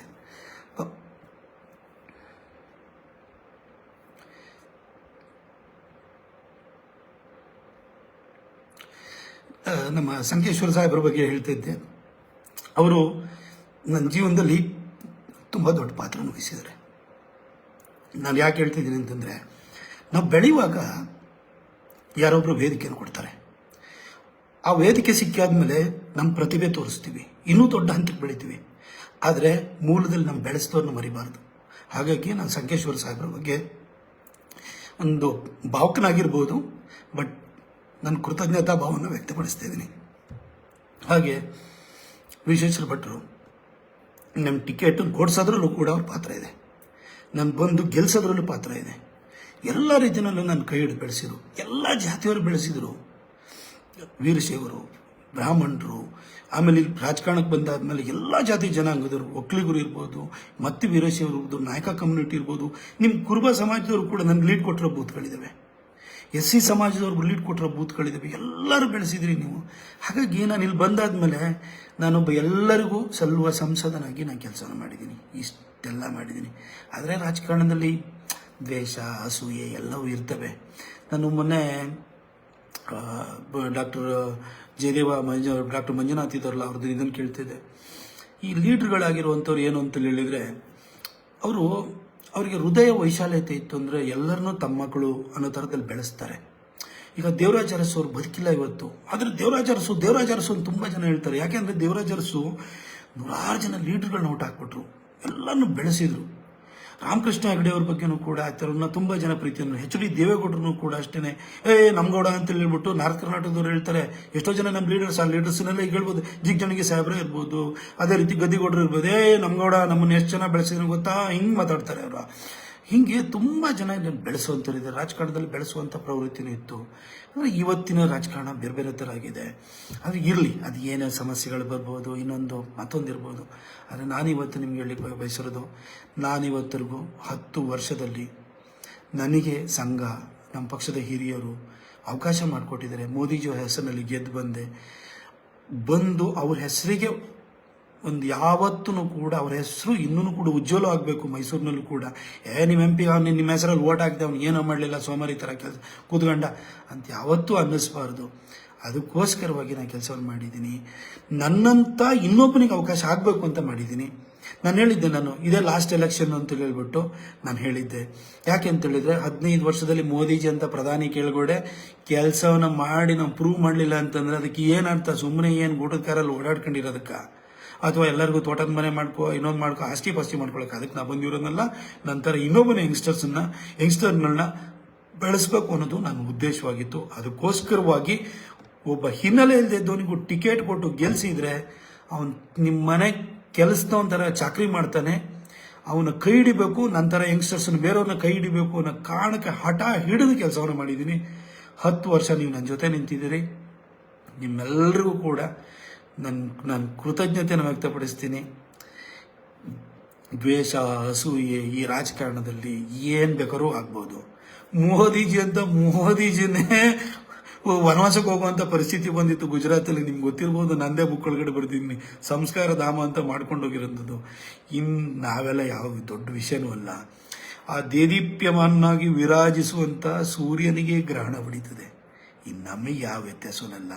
ಆದರೆ ನಾನು ನಿಮ್ಗೆ ಇಷ್ಟೇ ಹೇಳೋವಂಥದ್ದು, ರಾಜಕಾರಣ ಏನೇ ಇರ್ಬೋದು, ಕೊಟ್ಟ ಕೆಲಸವನ್ನು ಅಚ್ಚುಕಟ್ಟಾಗಿ ಮಾಡಿ ಸಹಿ ಅನಿಸ್ಕೊಳ್ಳೋದ್ರಲ್ಲಿ ಬಹಳಷ್ಟು ಆತ್ಮಸಂತೃಪ್ತಿ ಇದೆ. ಕಳೆದ ಒಂದು 4-5 ದಿನಗಳಿಂದ ನೀವು ತೋರಿದಂಥ ಪ್ರೀತಿ ಇದೆಲ್ಲ ನಂಗೆ ತುಂಬ ಖುಷಿಯಾಗಿದೆ. ಈ ಪದವಿ ನಾನೀಗ MP ಆಗಿದ್ದೀನಿ, ನಾನು MP ಆಗೇ ಸತ್ತು ಹೋಗಲ್ಲ. ಒಂದಿನ ಪೊಲಿಟಿಕಲ್ ರಿಟೈರ್ಮೆಂಟ್ ಇರ್ತದೆ. ಪೊಲಿಟಿಕ್ಸನ್ನು ಜನನೇ ಸಾಕು ಅಂತ ನಿಲ್ಲಿಸ್ಬೋದು, ಏನು ಬೇಕಾದ್ರೂ ಆಗ್ಬೋದು, ನಮ್ಮ ನಸೀಬು ಕೆಡ್ಬೋದು, ಏನು ಬೇಕಾದರೂ ಆಗ್ಬೋದು.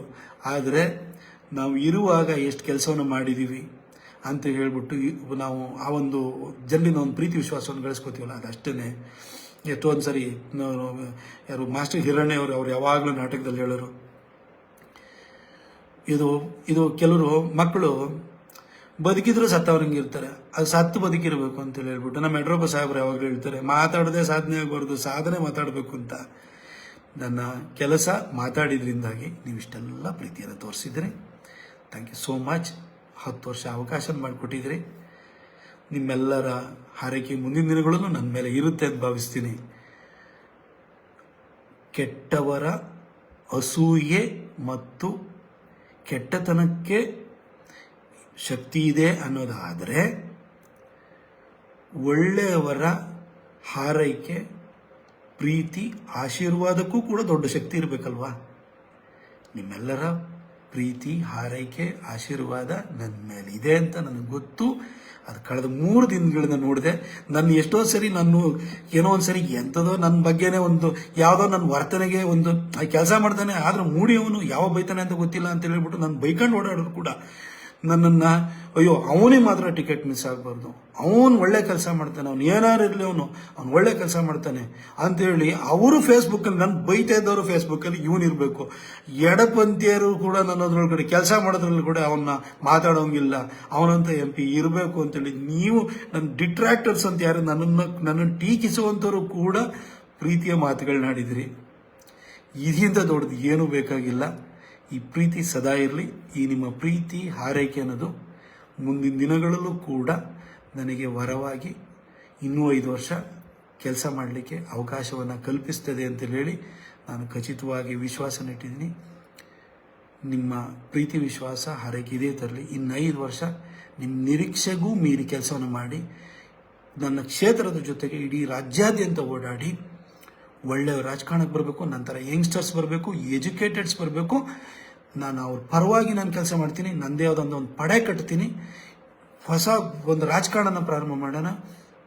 ನಮ್ಮ ಜೊತೆ ಕೂತ್ಕೊಂಡು ಮೋದಿಜಿಯವರು ಎಷ್ಟು ದೇಶಕ್ಕೆ ಒಳ್ಳೆ ಕೆಲಸ ಮಾಡ್ತಿರಲ್ಲ, ಆ ಮೋದಿಜಿಯವ್ರದ್ದು ಒಂದು ದೊಡ್ಡ ಸಪೋರ್ಟ್ ಗ್ರೂಪನ್ನು ಮಾಡೋಣ.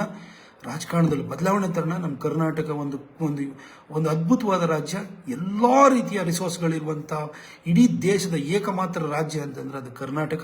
ಈ ಕರ್ನಾಟಕನ ಬೇರೆ ದೊಡ್ಡ ಲೆವೆಲ್ಗೆ ನಾವು ತಗೊಂಡು ಹೋಗ್ಬೋದು. ಅದಕ್ಕೋಸ್ಕರ ಯಂಗ್ಸ್ಟರ್ಸ್ಗಳಿಂದ ಮಾತ್ರ ಅದು ಸಾಧ್ಯವಾಗುತ್ತೆ. ನಾವೆಲ್ಲ ಸೇರಿ ಕೆಲಸ ಮಾಡೋಣ. ನಿಮ್ಮಂಥವ್ರ ಕೈಗೆ, ಯಂಗ್ಸ್ಟರ್ಸ್ ಕೈಗೆ ಈ ರಾಜ್ಯದ ರಾಜಕಾರಣನೂ ಕೂಡ ಸಿಗಬೇಕು. ನಿಮ್ಗೆ ಒಳ್ಳೇದಾಗಬೇಕು. ನಿಮ್ಮಂಥವ್ರ ಜೊತೆ ನಾನೊಬ್ಬ ಮೆಂಟರ್ ಆಗಿ ಮುಂದಿನ 5 ವರ್ಷ ನನ್ನ ಕ್ಷೇತ್ರದ ಕೆಲಸಗಾರನಾಗಿಯೂ ಮಾಡ್ತೀನಿ. ಜೊತೆಗೆ ರಾಜ್ಯದ ಪ್ರತಿ ತಾಲೂಕಲ್ಲೂ ಕೂಡ, ಪ್ರತಿ ವಿಧಾನಸಭಾ ಕ್ಷೇತ್ರದಲ್ಲೂ ಕೂಡ ನಂತರ ಯಾವುದೇ ಹಿನ್ನೆಲೆ ಇಲ್ಲದೆ ಇದ್ದಂಥವರು ರಾಜಕಾರಣಕ್ಕೆ ಅವರ ಶಿಕ್ಷಣ, ಅವರ ಈ ಟ್ಯಾಲೆಂಟಿನ ಬಲದಿಂದ ಬಂದು ನೀವು ಕೂಡ ಬದಲಾವಣೆ ತರುವಂತಹ ಒಂದು ವಾತಾವರಣ ಕಲ್ಪಿಸಬೇಕು. ಅದಕ್ಕೋಸ್ಕರ ನಿಮ್ಮ ಜೊತೆ ಕೆಲಸ ಮಾಡ್ತೀನಿ. ಊರೂರಲ್ಲಿ ಹನುಮಾನ್ ಜಯಂತಿನೂ ಮಾಡೋಣ. ಹನುಮಂತ ಯಾರ ಭಕ್ತ ಆಗಿದೆ? ರಾಮನ ಭಕ್ತ ಇದೆ. ಆ ರಾಮನ ಒಂದು ಆದರ್ಶ ಏನಿದೆಯಲ್ಲ ಅದಕ್ಕೆ ಅನುಗುಣವಾದಂತಹ ಒಂದು ಆಡಳಿತ ವ್ಯವಸ್ಥೆನೂ ಬರಬೇಕು. ಅದಕ್ಕೆ ನಿಮ್ಮ ಜೊತೆ ಎಲ್ಲ ಜೊತೆ ನಾನು ಕೈ ಜೋಡಿಸಿ ಕೆಲಸ ಮಾಡ್ತೀನಿ ಅಂತ ಹೇಳ್ತಾ, ಮುಂದಿನ ದಿನಗಳಲ್ಲೂ ನಿಮ್ಮ ಹಾರೈಕೆ ಹೀಗೆ ಇರಲಿ. 1 or 2 ಡೇಸಲ್ಲಿ ಟಿಕೆಟ್ ಅನೌನ್ಸ್ ಆಗ್ಬೋದು. ಅದರಲ್ಲಿ ನಿಮ್ಮ ಪ್ರೀತಿ, ಹಾರೈಕೆ, ಆಶೀರ್ವಾದ, ನಿಮ್ಮ ಪ್ರಾರ್ಥನೆ ಆ ದೇವರಿಗೆ ಕೇಳಿಸಿ ನನಗೆ ಟಿಕೆಟ್ ಸಿಕ್ಕಿ ಇನ್ನು 5 ವರ್ಷ ಕೆಲಸ ಮಾಡಲಿಕ್ಕೆ ಅವಕಾಶ ಆಗುತ್ತೆ. ಕೊಡಗಿನ ಕಾವೇರಿ ತಾಯಿ, ಬೆಟ್ಟದಲ್ಲಿ ಕೂತಿರುವ ತಾಯಿ ಚಾಮುಂಡೇಶ್ವರಿ ಹಾಗೂ ಇಗ್ಗುತಪ್ಪ ದೇವರು ಹಾಗೂ ನಾನು ನಂಬಿರುವಂತಹ ಎಲ್ಲ ದೇವರುಗಳು ಕೈ ಹಿಡಿತಾರೆ. ನಿಮ್ಮ ಪ್ರಾರ್ಥನೆಗಳು ಫಲವನ್ನು ಕೊಡ್ತವೆ ಅಂತ ಹೇಳಿಬಿಟ್ಟು ನಾನು ಭಾವಿಸ್ತಾ 10 ವರ್ಷ ನಾನು ಕಾರ್ಯಕಾಲವನ್ನು ಕಂಪ್ಲೀಟ್ ಮಾಡೋ ಹಂತಕ್ಕೆ ಬಂದಿದ್ದೀನಿ. ಅದಕ್ಕೋಸ್ಕರ ಈ ಹಂತದಲ್ಲಿ ಇದೊಂದೇ ಫೇಸ್ಬುಕ್ ಲೈವ್ ಮಾಡೋವಂಥದ್ದು. ಹಾಗಾಗಿ ನೀವು ಇಷ್ಟು ದಿನ ನನ್ನನ್ನು ಕೈ ಹಿಡಿದು ಬೆಳೆಸಿದಿರಲ್ಲ, ಆಶೀರ್ವಾದ ಮಾಡಿದಿರಲ್ಲ, ಟೀಕೆ ಮುಖಾಂತರವೂ ನನ್ನನ್ನು ತಿದ್ದಿದಿರಲ್ಲ, ಅದಕ್ಕೋಸ್ಕರವಾಗಿ ನಿಮ್ಮೆಲ್ಲರಿಗೂ ಒಂದು ಥ್ಯಾಂಕ್ ಮಾಡಬೇಕು ಅಂತ ಹೇಳಿಬಿಟ್ಟು ನಾನು ಈ ಫೇಸ್ಬುಕ್ ಲೈವ್ ಮಾಡಿದ್ದೀನಿ. ಯಾವ ಕಾರಣಕ್ಕೂ ಅಲ್ಲ. ಜೊತೆಗೆ ನನ್ನ ಸಂಕೇಶ್ವರ ಸಾಹೇಬ್ರ ಬಗ್ಗೆ ನಾನು ಯಾವತ್ತೂ ಹಿಂಗೆ ಓಪನ್ ಆಗಿ ಹೇಳಿರಲಿಲ್ಲ.